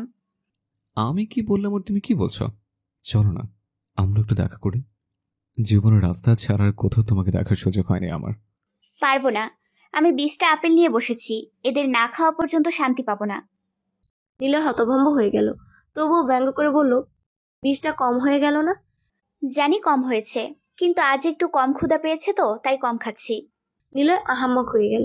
ক্ষণকাল চুপ থেকে ও স্বস্তির নিঃশ্বাস ফেলে বলল, ভাগ্যিস আমাদের বাড়িতে অনেক ফলের গাছ আছে, নয়তো তোমাকে খাওয়াতে আমি ফকির হয়ে যেতাম। জ্যোৎস্না রাগত স্বরে বলল, ফোন রাখুন তো। এই দাঁড়াও, একটা প্রশ্ন ছিল। কি? তোমার কাছে আমি বড় না আপেল? জ্যোৎস্না তৎক্ষণাৎ জবাব দিল, নিঃসন্দেহে আপেল। নিলয়ের মুখে হাসি ফুটতে ধরেছিল আতে আপনি হবে ভেবে, কিন্তু আতে আপেল হওয়ায় ওর মুখটা পোড়া বেগুনের মতো চুপসে গেল। ওদিকে জ্যোৎস্না ফোন কেটে দিয়েছে।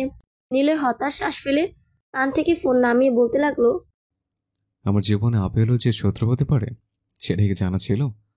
কেন যেন নিজেকে স্নো হোয়াইট মুভির স্নো হোয়াইটকে আপেল খাওয়ানো ডাইনিটা মনে হচ্ছে। কিছুদিন নিশ্চুপ থাকার পর আজ গালিব মেহতাব তার অতি অপ্রিয় ডাক্তারকে নিয়ে চলে আসলেন সিদ্দিকী পরিবারে। সেদিনের অপ্রীতিকর ঘটনার পর বিয়ের দিন তারিখ নিয়ে আলোচনা করার মতো মানসিক অবস্থায় কেউ ছিল না। শুধু গালিব মেহতাবই না, নিলয়ের বাবা এনামুল মাহমুদ আর ওর মা নিতু খাতুনও এসেছেন। গালিব মেহতাব ওনাদের সাথে সৌজন্যমূলক কথা বললেন, অতঃপর জোবায়ের সিদ্দিকীর সাথে বিয়ে নিয়ে আলোচনা করতে লাগলেন। এখানে শুধু বড়রাই আছে। জ্যোৎস্না রাত কলেজে, গুবরাজ আর নিলয় নিজেদের কর্মস্থলে। বিয়ের দিন তারিখ ঠিকঠাক করে ওনারা খাবার খেতে খেতে খোশ গল্পে মেতে উঠলেন। সেই সময় জ্যোৎস্না রাত কলেজ থেকে ফিরে আসলো। এসে অনাকাঙ্ক্ষিত মানুষদের দেখে দু বোন থমকে গেল।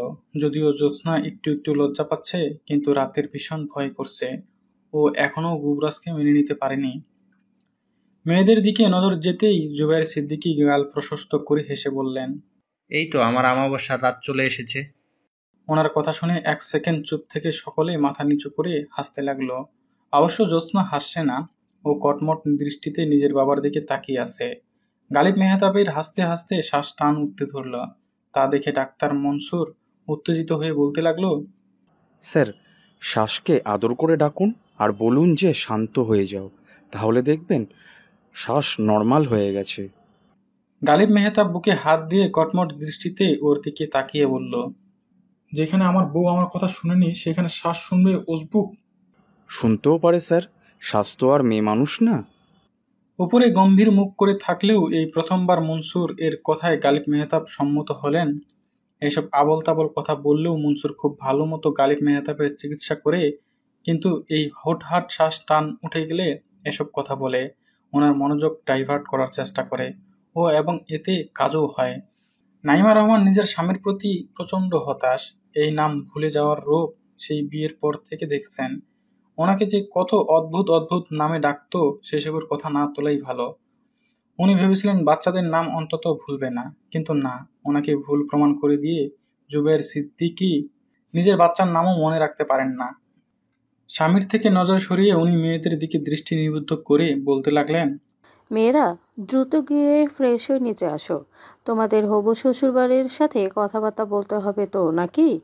বিয়ের দিন তারিখ তো ঠিক করে ফেলেছি অলরেডি। রাতের চোয়াল ঝুলে গেল। ও কিছু বলতে যাবে তার আগেই জ্যোৎস্না ওকে টেনে উপরে নিয়ে গেল। ওর তো আর রাতের মতো বিয়ে করতে সমস্যা নেই। দু বোন চলে যেতেই জুবাইর সিদ্দিকী গলা খাকারি দিয়ে নিজের একটু আগের করা ভুল ঢাকতে বলে উঠলেন, তা আপনাদের মেয়েদের দেখছি না যে? গালিব মেহতাব বুকে হাত দিয়ে চোখ বড় বড় করে বললেন, আমার মেয়ে, আমার মা, মেয়ে, বউ কেউ নেই। এনামুল মাহমুদও সমান হতভম্ব গলায় বললেন, ভাইজান, আমারও তো 2 ছেলে, মেয়ে নেই। নিলয় আর প্লাবন আমাদের 2 মাত্র ছেলে।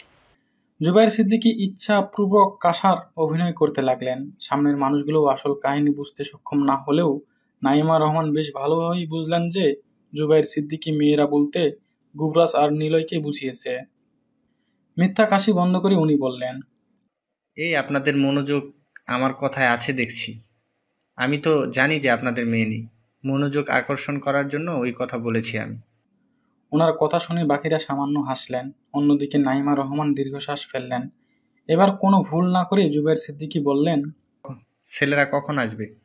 এনামুল মাহমুদ বললেন, এতক্ষণ এসে যাওয়ার কথা, হয়তো কাজে ফেসে গিয়েছিল। ওনার কথা শেষ হলে গালিব মেহতাব বলে উঠলেন, আমার ছেলে সম্ভবত আসামিদের সাথে সময় কাটাচ্ছে। ওদের সাথে একটু সুখ দুঃখের আলাপ করা শেষ হলে চলে আসবে বলে আশা করা যায়। গালিব মেহতাবের কথায় একটু হাসবেন তার আগেই সবার মনোযোগ আকর্ষণ করলো সিঁড়ি বেয়ে নেমে আসা রাত সিদ্দিকী। ও লাল কালোর সংমিশ্রণের একটা শাড়ি আর হিজাব পরেছে। ওর দিকে তাকিয়ে সকলে বলে উঠল, মাশাআল্লাহ। রাত মাথা নিচু করে সকলের সামনে চলে আসলো। দুই পক্ষই ওকে নিজের বৌমা ভাবছে। গালিব মেহতাব রাতের দিকে চোখ সরিয়ে পাশে তাকাতেই কিছুটা চিন্তিত হয়ে পড়লেন। অতঃপর বলে উঠলেন, 1 মিনিট ভাইজান, এটা আমার বৌমাও হতে পারে, তাই আপাতত চোখ সরিয়ে রাখুন। ওনাদের টানা হেসরার মাঝে জুবাইর সিদ্দিকী মুচকি হেসে বললেন, আমার মেয়ে জিমকে শাড়ি পরলে অনেকটা সুন্দর লাগে। সকলে হতভম্ব চোখে ওনার দিকে তাকালেন।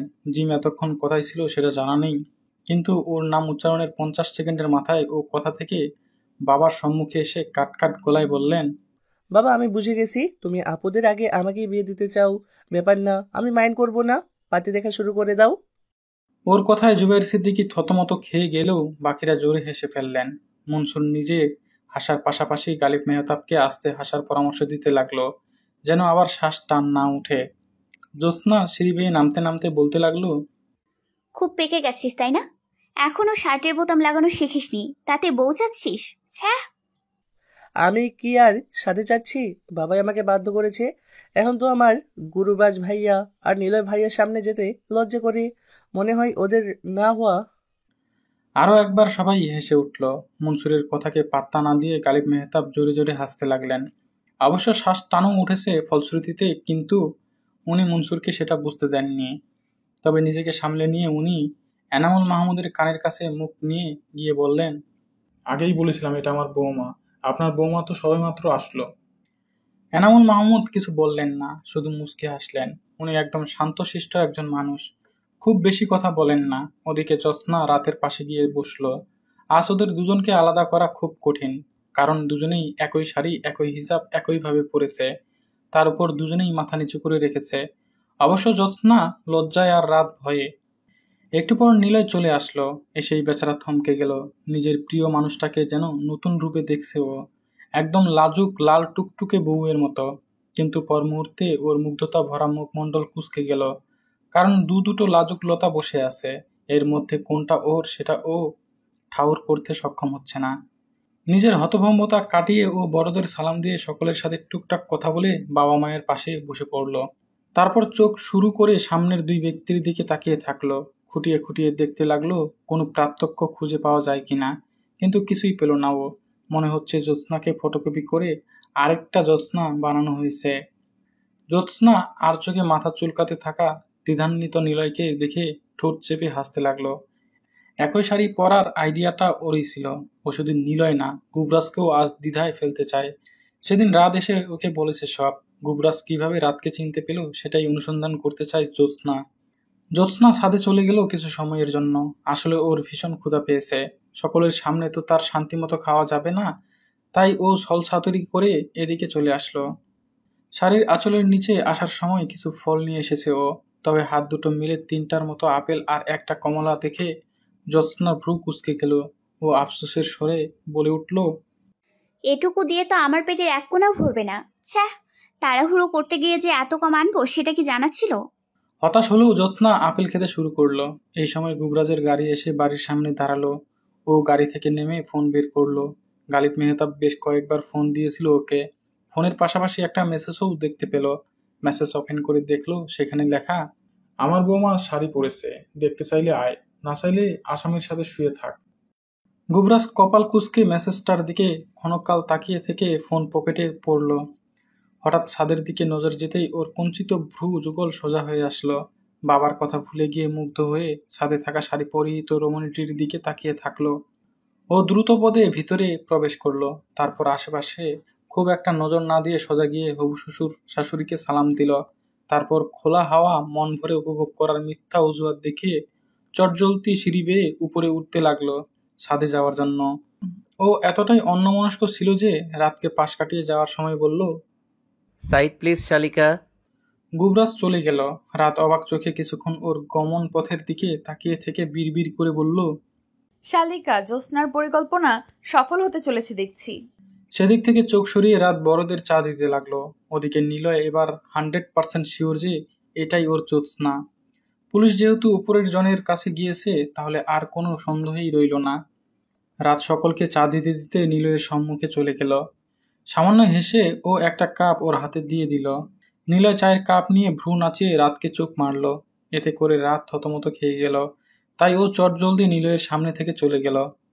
সকলকে চা দেওয়া শেষে রাত পুনরায় নিজের আসনে গিয়ে বসল। কিন্তু নিলয়ের দিকে চোখ যেতেই ওর ভ্রু কুঁচকে গেল। নিলয় ওর দিকে একদৃষ্টিতে তাকিয়ে আছে। 1 সেকেন্ডের জন্যও চোখের পলক ফেলছে না। রাত তাকাতেই নিলয় ওকে ফ্লাইং কিস দিল। রাতের চোখ ছানাবড়া হয়ে গেল। ও তৎক্ষণাৎ চোখ সরিয়ে নিলাম। ভুলেও দ্বিতীয়বার ওর দিকে তাকালো না। ওর ইচ্ছা হচ্ছে গলা ফাটিয়ে বলতে, এই আমি সেই আমি না, আর সেই আমি এই আমি না। প্লিজ পুট ইওর নজর অন্য জায়গায়। কিন্তু বড়দের সামনে ও কিছুই বলতে পারছে না, আর না পারছে ইশারায় নিলয়ের ভুল ভাঙিয়ে দিতে। কেননা তাকানোর সাথেই একটা ফ্লাইং কিস ওর দিকে লাফাতে লাফাতে চলে আসছে। গুবরাজ ছাদে গিয়ে থেমে গেল। ওর বুকটা ধরাস ধরাস করতেছে। গালিব মেহতাবের মতো বুকে হাত দিয়ে হৃদয়টাকে নমনীয় করার চেষ্টা করে ও এক পা করে এগিয়ে গেল। ওদিকে জ্যোৎস্না অপর মুখ হয়ে গোগ্রাসে আপেল আর কমলা গিলছে। গুবরাজ ঠিক 4 কদম দূরত্বে গিয়ে থেমে গেল। তারপর গলা খাকারি দিয়ে বলল, এই যে আমার বাচ্চার মাম্মা, আমাকে কি একটু মনে জায়গা দেওয়া যাচ্ছে না? তুমি তো আমার হৃদয়ে বড় একটা জায়গায় নিজের মালিকানা প্রতিষ্ঠিত করেছ, তাহলে আমাকে কেন দিচ্ছ না? জ্যোৎস্নার মুখ থেকে আপেলের টুকরো পড়ে গেল। চোখ দুটোও বড় বড় হয়ে গেল। পুরো বিষয়টা হজম করতে ওর পাক্কা 1 মিনিট লাগলো। পর মুহূর্তে মাথায় দুষ্ট বুদ্ধি চলে আসলো। ওপর দিকে মুখ করে রেখেই ও কণ্ঠটা নরম করে বলল, আপনার কথায় একটু ভুল ছিল, তাই জায়গা দিতে সময় লাগছে। গুবরাজ ভ্রু কুঁচকে বলল, কি ভুল বলেছি? এই যে বাচ্চার মাম্মা বলে ডাকলেন, কিন্তু আমাদের তো বাচ্চা নেই। আমাকে আগে নিজের ঘরনি বানিয়ে নিন, তারপর ভেবে দেখব। ঘরণী বানাতে চাই না, তোমাকে আমার হৃদয়ের রানী বানাতে চাই। ঠিক আছে, সময় নাও, কিন্তু জায়গাটা যেন আমিই পাই। জ্যোৎস্না মিটমিট করে হাসতে লাগলো। রাতকে আর একটু ফাঁসানোর জন্য ও বলতে লাগলো, একটা সত্যি কথা বলি, বলো। আপনাকে আমার পছন্দ হয়েছে। আপনি আমার স্বপ্নে দেখা রাজকুমারের মতোই। গুবরাজের মনটা মুহূর্তেই নেচে উঠল। উত্তেজনায় ওর গলা কাঁপতে লাগলো। ওর অবস্থা নিজ চোখে দেখার জন্য জ্যোৎস্না পিছু ঘুরল। তবে জ্যোৎস্না সেই দৃশ্য উপভোগ করতে পারল না, কারণ ওকে দেখতেই গুবরাজের পিলে চমকে উঠল। গালিব মেহতাবের মতো বুকে হাত দিয়ে ও থতমত গলায় বলল, সর্বনাশ, আমি তোমাকে রাত ভেবেছিলাম। জ্যোৎস্না বেশ চমকে উঠল। ও অভিনয় করা বাদ দিয়ে বলতে লাগলো, কিভাবে চিনলেন দুলাব্রু? কত কষ্টে নিজের সত্তাকে লুকিয়ে রাখলাম, তবুও ধরেই ফেললেন। যাক সে কথা, আপনার চোখ দুটো আমার টিউবলাইটকে দান করা যায় না দুলাব্রু? সকলের হাসি ঠাট্টায় ড্রয়িং রুম গমগম করছে, কিন্তু রাত থতমত মুখে মাথা নিচু করে রেখেছে। নিলয় যে কোনোভাবেই থামছে না। এমন সময় গুবরাজ হন্তদন্ত হয়ে নিচে নেমে আসলো। ওর মুখটাও থতমত হয়ে আছে। তবে নিলয়কে দেখতেই ওর চোখ মুখ কুঁচকে গেল। ও ধীর কদমে নিলয়ের পাশে গিয়ে বসলো। অতঃপর ওর দিকে একটু ঝুঁকে গলা খাকারি দিয়ে বলল, জানি আমি তোমারটার সাথে ভুল করে ফ্লার্টিং করে ফেলেছি, তাই বলে তুমি আমারটাকে এভাবে কুনজর দিবে? ছি, সত্যি বলছি, আমি জ্যোৎস্নাকে রাত ভেবে ওসব না বললে তোমার এই কর্মকাণ্ডের জন্য আমি তোমাকে কাউরান বাজারে বসিয়ে ভিক্ষা করাতাম। নীলে চমকে উঠল গুবরাজের ঠান্ডা গলায় বলা কথা শুনে। ও তৎক্ষণাৎ বলে উঠল, এটা রাত? তোমার জ্যোৎস্নাকে কখনো এত ভদ্রভাবে বসে থাকতে দেখেছো? না, আসলে কোনো অবস্থাতে ওকে দেখিনি। গুবরাজ কপাল কুঁচকে ওর দিকে তাকালো। তা দেখে নিলই হতাশ কণ্ঠে বলল, তোমার শালিকা আমাকে আগে পাত্তা দিত না, এখন অবশ্য দেয় না, রাস্তাঘাটে চুপচুপ করে। আমি ওকে একটু দেখতাম। গুবরাজ গা ছেড়ে দিয়ে বসে নিজেও হতাশ শ্বাস ফেলে বলল, পাত্তা তো আমিও পাই না। এই দুই বোন পাত্তা না দেওয়ার প্রতিজ্ঞা নিয়ে আমাদের পাত্তাহীনতায় ভোগাতে চাচ্ছে। দুজনে সমান তালে দীর্ঘশ্বাস ফেলল। তবে একটু পর গুবরাজ শটানে সোজা হয়ে বসে কাটকাট গলায় বলল, তুমি যদি জ্যোৎস্নাকে ভালো মতো অবজার্ভ না করে থাকো, তাহলে তুমি কাকে পছন্দ করো বলো তো? নীলয় গুবরাজের চাহনি দেখে খানিকটা ঘাবড়ে গেল। তবে নিজেকে যথাসম্ভব সামলে নিয়ে ও বলে উঠল, প্লিজ ডোন্ট গিভ মি এমন নজর। আমি জ্যোৎস্নাকে চাই। সামনাসামনি না দেখতে পেলেও ফোনে দিয়ে একটা কথা বলে বুঝেছি ও ভীষণ চঞ্চল, আর ওর বৈশিষ্ট্য রাতের একদম বিপরীত। বলে রাখা ভালো, আমার চঞ্চল মানুষ বেশি পছন্দ। গুবরাজ নিজের সন্দেহকে লাথি মেরে বিদায় করলো এবং মাথা নিচু করে রাখা রাতের দিকে নজর দিয়ে বলল, আর আমার শান্ত সাগরের মতো নীরব মানুষ বেশি পছন্দ। নীলে ওর দিকে তাকিয়ে অস্পষ্ট হাসলো। অতঃপর বসা থেকে উঠে ও ধীর কণ্ঠে বলল, ভাই, আপনি আপনার কাজ চালিয়েছেন, আর আমি আমারটার মন পাওয়া যায় কিনা অনুসন্ধান করতে গেলাম। বলেই নিলয় সিঁড়ির দিকে চলে গেল। বড়রা না শুনতে পেলেও রাত নিলয়ের কথা শুনতে পেল, তাই ও চকিতে মাথা তুলে তাকালো। তবে তাকানোর সাথে সাথেই গুবরাজের মুখটা নজরে আসলো, যে ওর দিকে তাকিয়ে আছে এক দৃষ্টিতে। সেই চাহনির দিকে বেশিক্ষণ তাকিয়ে থাকতে পারল না রাত। অবশ্য নজর সরিয়ে নেওয়ার আরও একটা কারণ আছে। রাতের ভীষণ রাগ লাগছে এই ভেবে যে গুবরাজ ওকে শালিকা বলেছে। রাতের নজর সরিয়ে নেওয়ার মধ্যে একটা অভিমান খুঁজে পেল গুবরাজ, এবং অভিমানের সম্ভাব্য কারণ কি হতে পারে সেটাও তৎক্ষণাৎ মাথায় চলে আসলো। চোখের সামনে সেই দৃশ্যটা ভেসে উঠল। গুবরাজ পাশ কাটিয়ে যাওয়ার সময় একজনকে শালিকা সম্বোধন করেছিল, যে হতভম্ব চাহনিতে ওর দিকে তাকিয়েছিল। কিন্তু গুবরাজ সেই চাহনি তখন বুঝতে না পারলেও এখন ঠিকই পাচ্ছে, তাই ভীষণ লজ্জা লাগতে লাগলো ওর। গুবরাজ গলা খাকারি দিয়ে রাতের মনোযোগ আকর্ষণ করার চেষ্টা করলো। এতে কাজও হলো। রাত চোখ তুলে তাকিয়েছে। ও তাকাতেই গুবরাজ ওকে ইশারায় বাগানের দিকে যেতে বলল। অবিশ্বাস্যভাবে রাত গুবরাজকে মুখ ভেঙিয়ে আবারও মাথা নিচু করলো। ও বিড়বিড় করে বলতে লাগলো, যে নিজের বউকে চেনে না তাকে শালিকা বলে ডাকে, সেই মানুষের কথা কেন শুনবো? আপনাকে বিয়ে না করার দুইটা কারণের সাথে আর একটা কারণ যুক্ত হলো।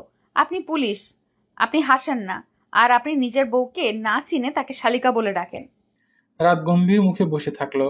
সময়ের সাথে পাল্লা দিয়ে ওর রাগ বেড়ে চলেছে, কিন্তু নিজের অবস্থার দিকে মনোযোগ যেতেই ও খানিকটা থতমতে খেয়ে গেল। গুবরাজ ওকে কি বলল না বলল এতে তো ওর কোনো যায় আসার কথা না, তাহলে এত অভিমান জন্মেছে কেন?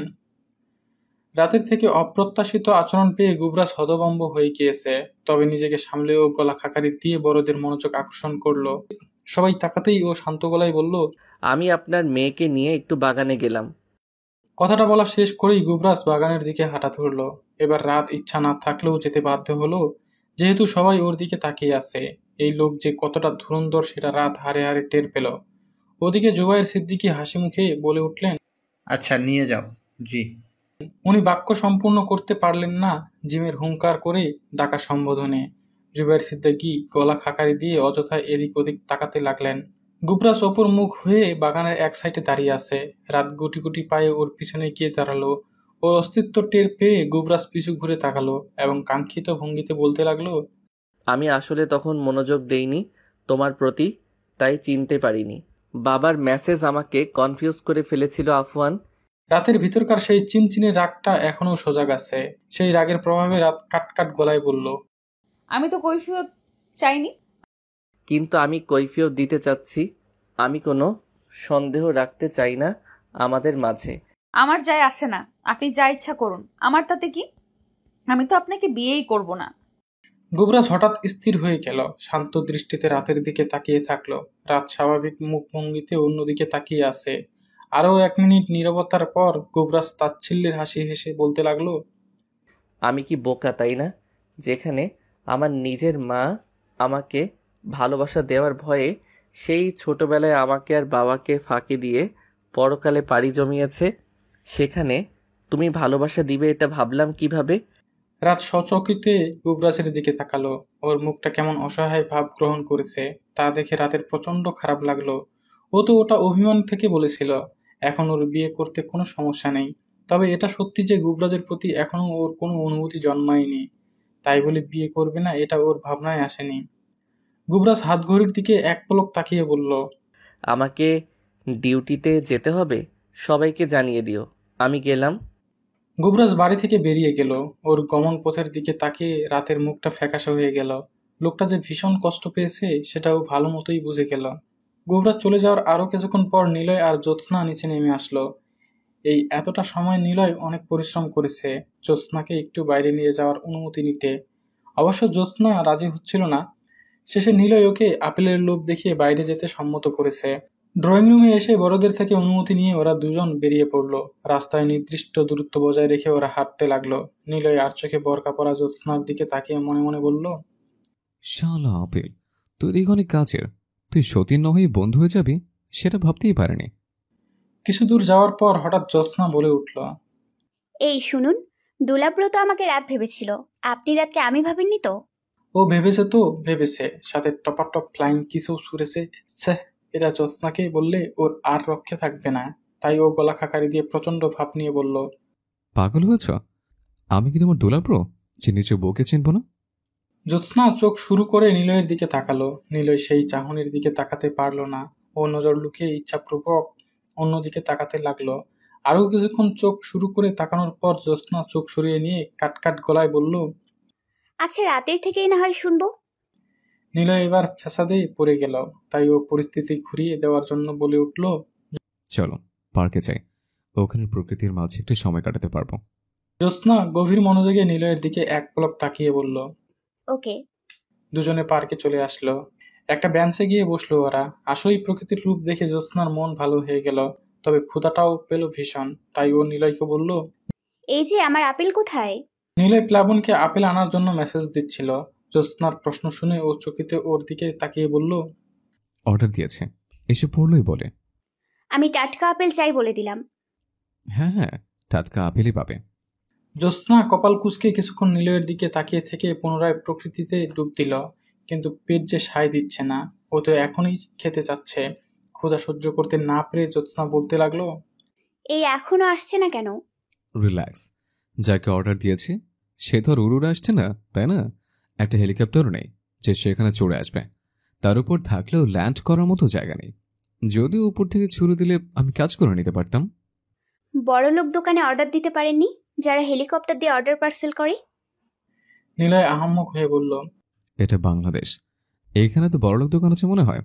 অবশ্য তুমি চাইলে আমি একটা দোকান খুলতে পারি। জ্যোৎস্না মুখ ভেঙচি কেটে বলল। যে টিউবলাইট ফ্যাচ ফ্যাচ করে কাঁদে সে এত আত্মবিশ্বাস কোথায় পায়? নিলয় থতমত খেলেও গলা খাকারি দিয়ে বলে উঠল, আমি ইচ্ছা করে কাঁদি, কাঁদলে চোখের সমস্ত রোগ জীবাণু বেরিয়ে যায়। ওকে। জ্যোৎস্না হেসে ফেলে বলল, টিউবলাইটের লজিক টিউবলাইটের মতোই। ওর হাসির মাঝেই 4-5 জনের একদল ছেলের মধ্যে থেকে একজন বলে উঠল, মামুনি আমাদের বাসায় চলো, তোমাকে হেলিকপ্টারে করে ঘুরিয়ে নিয়ে বেড়াবো আর ভালোবাসাও দিব। জ্যোৎস্নার হাসি থেমে গেল। ছেলেটা আবারও বলে উঠল, তোমার পছন্দ এত খারাপ কেন? আবার হ্যাংলা ছেলের সাথে তোমার কি? তুমি আমার মতো ছেলের বিছানায় থাকার যোগ্য। চলো একটা ট্রায়াল দেখাই। বলে ছেলেটা কুৎসিত ভাবে হাসলো। ওর সাথে ওর সাঙ্গ পাঙ্গগুলোও হাসলো। জ্যোৎস্নার মুখটা থতমত হয়ে গেছে, সাথে ভীষণ কান্নাও পাচ্ছে। এত বৃষ্টির কথা শুনে ও অস্ফুট স্বরে নিলয়কে বলল, চলুন এখান থেকে যাই। নিলয় অত্যন্ত গম্ভীর গলায় বলল, কেন? এরা ভালো না, প্লিজ এখান থেকে চলুন। কথাটা বলার সময় ওর গলা কেঁপে উঠল আর চোখ ছলছল করে উঠল। তা দেখে নিলয়ের মুখটা কাঠিন্যতায় ছেয়ে গেল। ও জ্যোৎস্নাকে বলতে লাগলো, তুমি এখানে বসে থাকো, আমি আসছি। কথাটা বলে ও ছেলেগুলোর দিকে এগিয়ে গেল। তা দেখে জ্যোৎস্নার ভয়ে বুক ধুকপুক করতে লাগলো। নিলয়কে নিজেদের দিকে এগিয়ে আসতে দেখে লিডার ছেলেটা হাসতে হাসতে বলল, ও বাবা, রেগে গেছো? এই ছেলেটা রেগে গেছে, তোরা ভয় পাওয়ার অভিনয় কর। বলে ওরা ভয় পাওয়ার অভিনয় করে পর মুহূর্তে জোরে জোরে হাসতে লাগলো। নিলয় ছেলেটার মুখোমুখি হেসে দাঁড়ালো। অতঃপর নিজেও এক পলক হেসে ওর গাল বরাবর একটা ঘুষি দিল। সেই ঘুষির ভার এতটাই ছিল যে ছেলেটা মাটিতে পড়ে গেল। ওর দুনিয়া তুলতে লাগলো। তা দেখে জ্যোৎস্নার পাশাপাশি বাকি ছেলেগুলোর চোখ বড় বড় হয়ে গেল।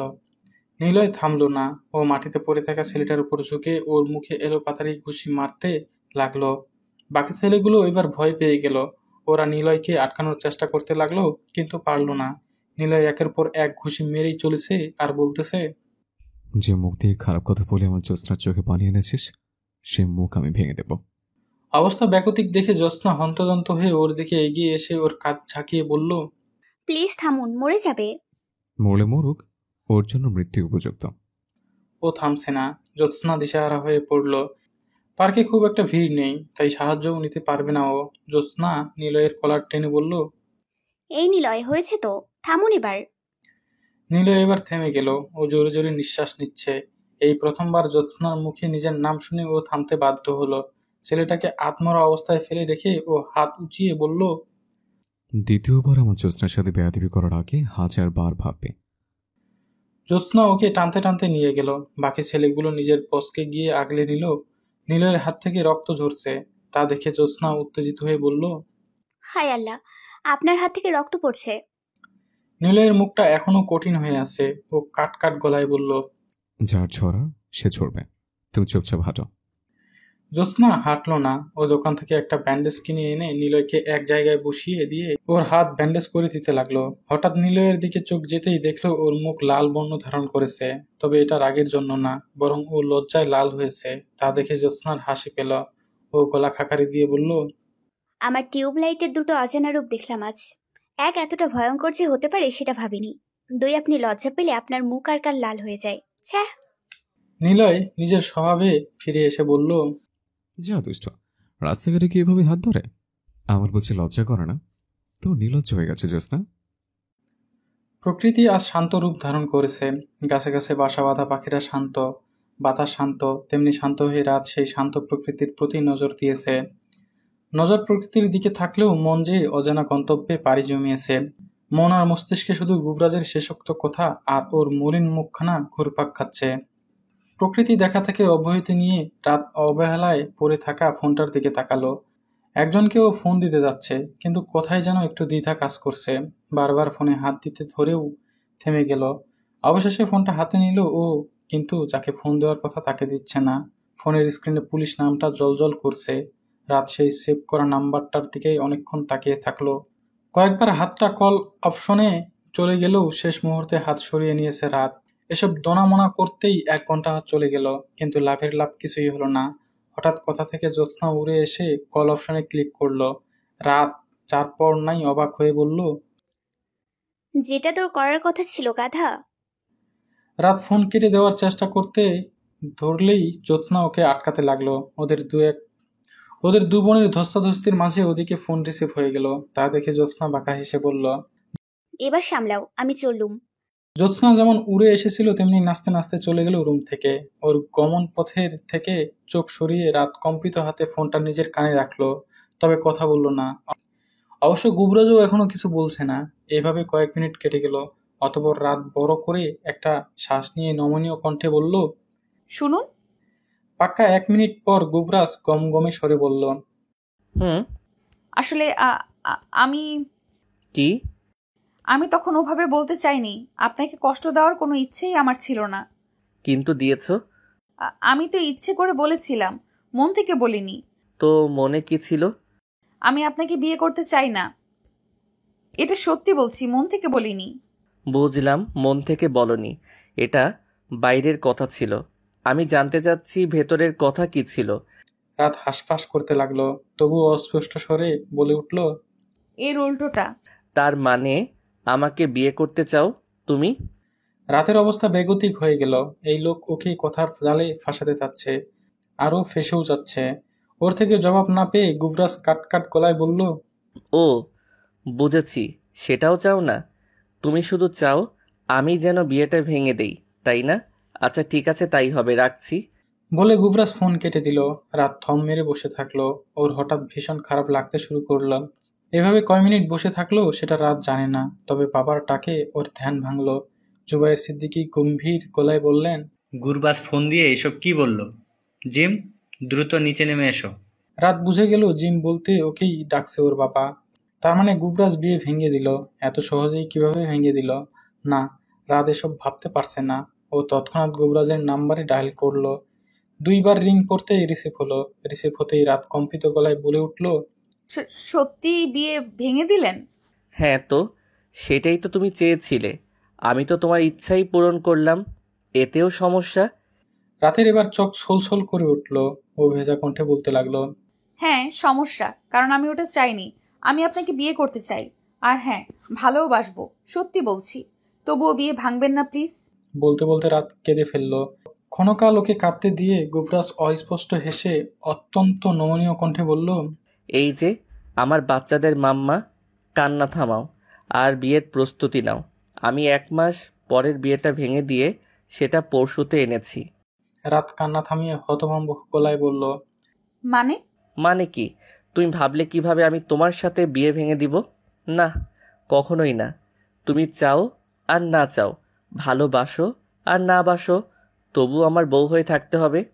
কিন্তু কি কিন্তু?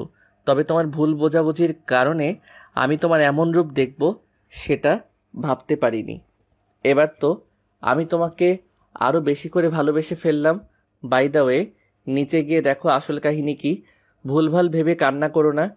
গুবরাজ ফোন কেটে দিয়ে মুচকি হাসল। কালু মিয়া পাশ দিয়ে যাচ্ছিল। ওর হাসির দিকে চোখ যেতেই ও আর্তনাদ করে উঠল। তা দেখে গুবরাজের মুখের হাসি মিলিয়ে গেল। ভ্রু কুঁচকে বলল, কি সমস্যা কালু মিয়া? কালু মিয়া ওর দিকে এগিয়ে এসে অবিশ্বাস্য কণ্ঠে বলে উঠল, আপনি হাসতেও পারেন? গুবরাজ কপাল কুঁচকে কিছুক্ষণ ওর দিকে তাকিয়ে থেকে ওকে দ্বিতীয় দফায় অবাক করে দিয়ে আবার হাসল।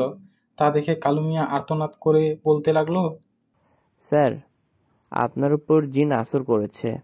চুপ থাকো, এটা জিনের না, এটা আমার বাচ্চাদের মাম্মার আছর। বলেই গুবরাজ মুচকি মুচকি হাসতে লাগলো। আর কালু মিয়া সেই হাসির দিকে তাকিয়ে ক্ষণে ক্ষণে হার্ট অ্যাটাক করতে লাগলো। তুমি গুরবাজকে কি বলেছ? জুবায়ের সিদ্দিকীর হুঙ্কারে জিম ভয় পেয়ে গেল। ও ভেবেছিল রাত ভেবে হয়তো ওর নাম নিয়েছিল, কিন্তু এসে দেখলো ঘটনা পুরো উল্টো। জিম মনে মনে বলতে লাগলো, দোষ করলে জিমের নাম মানে হারাই না জুবায়ের সিদ্দিকী ওরফে বাবাই। জুবায়ের সিদ্দিকী পুনরায় বলে উঠলেন, কি হলো, কথা বলছো না কেন? জিম অস্পষ্ট স্বরে বলল, কি বলেছি? নাইমা রহমান। জ্যোৎস্না আর রাতও হন্তদন্ত হয়ে সেখানে চলে আসলো।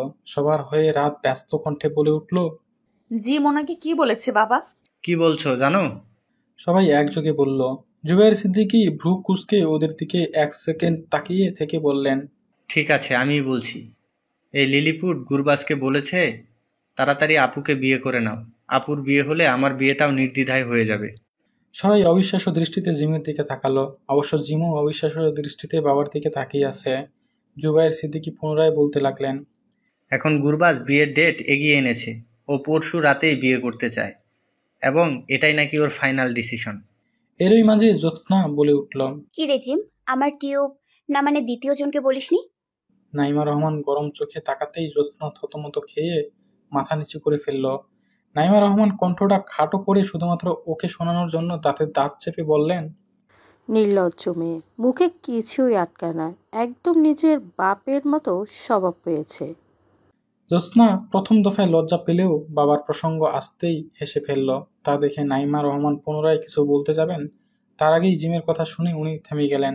সত্যি বলছি, আমি গুরবাজ ভাইয়ের সাথে কথা বলিনি, আমার কাছে ফোনই নেই। তাহলে কি ও মিথ্যে কথা বলছে? খবরদার, নিজের দোষ অন্যের উপর চাপাবে না। সেদিন তুমি আমাকে বলেছিলে যে তুমি বিয়ে করতে চাও। ওটা তো রাগের মাথায় বলেছিলাম। তোমার রাগও আছে ছোকরা? যাক, সেটা পরে গবেষণা করা যাবে। তার আগে বিয়ের সমস্ত ব্যবস্থা করতে হবে। আমার সাথে চলো নাইমা। ওনারা চলে গেলেন। পড়ে রইল 3 বাচ্চা। জ্যোৎস্না কাটকাট গলায় বলে উঠল, জিমের বাচ্চা, তুই আমার টিউবলাইটকে কেন ফোন দিলি না? আমি আর রাত একসাথে বিয়ে করব। জিম আত্মবিশ্বাসের সাথে বলল, আমি গুরবাজ ভাইয়ের সাথে কোনো কথা বলিনি, বুঝেছো? ওদের দুজনকে একলা রেখে রাত একটু দূরে চলে গেল। তারপর গুবরাজকে ফোন দিল। তৎক্ষণাৎ ফোন রিসিভ করে গুবরাজ বলল, এত অধৈর্য হচ্ছ কেন? পরশুই তো চলে আসবে আমার কাছে। শাট আপ! আপনি কোন সাহসে আমার ভাইয়ের নামে মিথ্যা অপবাদ দিয়েছেন? বারে, মিথ্যা অপবাদ কোথায় দিয়েছি? হ্যাঁ, এটা সত্যি, ওর সাথে আমার পার্সোনালি এ বিষয়ে কোনো কথা হয়নি, কিন্তু ও মনে মনে এটাই চাই, আমি সেটা জানি। কচু জানেন, অযথা আমার ভাইকে ফাঁসিয়ে দিলেন। বলেই রাত ফোন কেটে দিয়ে রাগে গজগজ করতে লাগলো। অন্যদিকে গুবরাজের মুখ থেকে যেন আজ হাসি সরতেই চাচ্ছে না। অবশ্য ওর এই হাসি কালু মিয়ার বুকে কাঁপন ধরিয়ে দিচ্ছে। বেচারা জীবনের সবচেয়ে বড় শখটা আজকেই পেল। জ্যোৎস্না এটা মানতে পারছে না। রাত সিঙ্গেল থেকে মিঙ্গেল হয়ে যাবে আর ও কিনা সিঙ্গেল থেকে যাবে। এটা হতে দিতে পারে না ও। তাই ফোনটা হাতে নিয়ে ও টিউবলাইট নামে সেভ করা নাম্বারটাতে ফোন দিল। সাথে সাথেই ফোন রিসিভ হলো। নিলয় ওকে সালাম দিল। জ্যোৎস্না সালামের জবাব দিয়ে বলল, আপনার হাত কেমন আছে? আমার হাত তো এখন অবিবাহিত আছে। বাজে কথা বলবেন না তো। হাতের কি অবস্থা সেটা বলুন। আলহামদুলিল্লাহ, ফিট অ্যান্ড ফাইন। তবে কি ব্যথা হচ্ছে? ঔষধ ঠিক মতো খাচ্ছেন তো? মলম দিচ্ছেন তো? হ্যাঁ, ওসব ঠিক আছে। তুমি যা যা বলেছ সব করেছে, কিন্তু হাত বেচারা মন খারাপ। জ্যোৎস্না আহাম্মক হয়ে গেল। কাটকাট গলায় বলতে লাগলো, আপনার হাতে মনে আছে? যাক সে কথা, আপনার হাতকে আমার কাছে দিয়ে যান, দুটো থাপ্পড় মেরে ওর মন ভালো করে দেই। তার দরকার পড়বে না। আমার হাত এখনো বিয়ে করতে পারছে না তো, তাই ওর মন খারাপ। শালা, আপনারও বিয়ে হবে না। এদিকে দুলাব্রো মাথা খাটিয়ে 1 মাস পরে বিয়ে পরশুই করতে যাচ্ছে, আর আপনি হাতের সাথে পীড়িত করতে থাকুন। যত সব। নিলয় হাসি ঠাট্টার মোড়ে ছিল, কিন্তু জ্যোৎস্নার কথা শুনে ও ভ্রু কঞ্চিত করে ব্যস্ত কণ্ঠে বলল, কিভাবে? যেভাবে হয় সেভাবে। আপনার প্রতি আমার অত বেশি ইন্টারেস্ট নেই। দেরি করে বিয়ে করলেও সমস্যা নেই, কিন্তু আমি আমার যমজ বোনের সাথে একই দিনে বিয়ে করতে চাই। তাই কিছু একটু করুন। নিলয় থতমত খেয়ে বলল, একই সাথে অপমান করলে আবার দরদও দেখালে, আচ্ছা যাকে অপমান আমার গায়ে লাগে না। লাগবে কিভাবে? আপনার তো গন্ডারের চামড়া। যাক, এটাও লাগেনি। তবে হ্যাঁ, ওই পুলিশের বিয়ে করতে তার ওহরও আমার গায়ে লেগেছে, তাই নো চিন্তা। তোমার আমার বিয়েও পরশুই হচ্ছে। তুমি গিয়ে চিল করো, আমি কাউয়া ধরে এনে বিয়ের ব্যবস্থা করছি। ফোন কেটে গেছে। জ্যোৎস্না ফোনের স্ক্রিনে তাকিয়ে কিছুক্ষণ হাসলো। অতঃপর চুপচাপ করে এনে রাখা কয়েকটা আপেল কোলের মধ্যে নিয়ে একটা একটা করে খেতে খেতে বলল, আরে আমার টিউবলাইট, আপনাকেও বিয়ে করার প্রতি ইন্টারেস্ট আমি, তাই যত দ্রুত বিয়ের কাজ সম্পূর্ণ করা যায় ততই ভালো। নিলয় নিজের কথা রেখেছে। ও নিজের বুদ্ধিকে প্রয়োজনের চেয়ে অতিরিক্ত খাটিয়ে জুবায়ের সিদ্দিকীকে রাজি করিয়েছে, সাথে নিজের সোজা সরল মা বাবাকেও। আজ সেই বিখ্যাত পরশুদিন। জুবায়ের সিদ্দিকী কাজ করতে করতেই নিজের বেহাল দশা করে ফেলেছেন। এটাই প্রথম বিয়ে যে বিয়ের কনেরা নিজেদের বিয়েতে যাবতীয় কাজ করে চলেছে। কারণ ওদের তো আর বড় ভাই নেই, আর না আছে কোনো চাচা। ডেকোরেটর লোকের সাথে হাতে হাতে কাজ করে দিচ্ছে ওরা। জ্যোৎস্না একটা লোককে ফুল দিয়ে ঘর সাজাতে সাহায্য করছে। হঠাৎ জুবায়ের সিদ্দিকী ওই লোকটাকে উদ্দেশ্য করে বললেন, এই মেয়ে, এদিকে একটু শুনে যাও তো। লোকটা এক পলক ওনার দিকে তাকিয়ে আশেপাশে তাকাতেই লাগলেন। না, কোনো মেয়ে তো নেই। তাহলে কাকে ডাকছে? উনি জ্যোৎস্নার দিকে তাকিয়ে কিছু বলতে যাবে, তার আগেই জ্যোৎস্না স্বাভাবিক গলায় বলল, আপনাকেই ডাকছে, যান গিয়ে শুনে আসুন কি বলে। লোকটা এখনো দ্বিধান্বিত। জুবায়ের সিদ্দিকী গলা খানিকটা উঁচু করে বললেন, তোমার কানে কথা যায় না? দ্রুত এদিকে আসো মেয়ে। লোকটা মাথা চুলকাতে চুলকাতে নিজেকে আপদমস্তক দেখতে লাগলো। না, ও তো ঠিকঠাক পোশাকই পরেছে, তাহলে মেয়ে বলে ডাকছে কেন? উনি জ্যোৎস্নাকে বললেন। মুখে কি কিছু লেগে আছে? জ্যোৎস্না ওনার অবস্থা দেখে হাসছিল। নিজের হাসি থামিয়েও বলতে লাগলো, হুম, কোনো কিছু লেগে নেই। আপনি ছেলেই আছেন। আসলে আমার বাবার ভুলে যাওয়ার রোগ আছে। তাই বলে একটা জলজ্যান্ত ছেলেকে মেয়ে বলে ডাকবে? নিজেদের সন্তানদেরই চেনেন না, তাহলে এটা ভুলবেন না কোন হিসেবে? আশ্চর্য, খুব আশ্চর্য, ভীষণ ভীষণ আশ্চর্য। এসব বলতে বলতে লোকটা জুবায়ের সিদ্দিকীর দিকে চলে গেলেন। অন্যদিকে জ্যোৎস্না এবার জোরে জোরে হাসতে লাগলো। একটু পর জুবায়ের সিদ্দিকী ওকে উদ্দেশ্য করে বললেন, এই যে আমাবস্যা, হাসি বন্ধ করে বোনের সাথে গিয়ে সাজেগুজু শুরু করো। জ্যোৎস্নার হাসি থেমে গেল। ও কর্কশ গলায় বলতে লাগলো, মিস্টার জুবায়ের সিদ্দিকী, প্লিজ মনে রাখুন ইওর বাচ্চাদের নেম। বিয়ের আয়োজন হয়ে গেছে। বাইরে থেকে দেখেই বোঝা যাচ্ছে সিদ্দিকী সাহেবের কন্যারা আজ বিদায় নেওয়ার সমস্ত ব্যবস্থা করে ফেলেছে। লোকজন দিয়ে গম গম করছে পুরো বাড়ি। জ্যোৎস্না উকি মেরে এক পলক সেই দৃশ্য দেখে পুনরায় রাতের কাছে চলে গেল। রাত গাঢ় গোলাপি শাড়ি পরে বধূবেশে বিছানায় বসে আছে। ওর মুখটা কেমন রক্তশূন্য হয়ে আছে। অন্যের বাড়িতে চলে যাবে এটা যেন ও ভাবতেই পারছে না। জ্যোৎস্না ওর পাশে এসে বসে পড়ল। তারপর ওর হাতের উপর আলতো করে নিজের হাতটা রেখে নরম গলায় বলল, বনু এমন করে থাকিস না, আমিও তো চলে যাচ্ছি। রাত চোখ তুলে বোনের দিকে তাকিয়ে বলল, সেটাই তো সমস্যা, তুই আর আমি একই সাথে চলে যাচ্ছি, বাবা মামুনি কিভাবে থাকবে? জ্যোৎস্নারও কথাটা ভেবে মন খারাপ হয়ে যাচ্ছে বারবার, কিন্তু ও বোনের কষ্ট না বাড়ানোর জন্য ইচ্ছা করে বলতে লাগলো, তাতে কি, জিম তো আছে। মেয়েদের কথা মনে পড়লে ওকে আমাদের জামা পরিয়ে দিবে। ওর চেহারা তো আমাদের সাথে অনেকটাই মিলে যায়। ব্যাস, ল্যাটা চুকে গেল।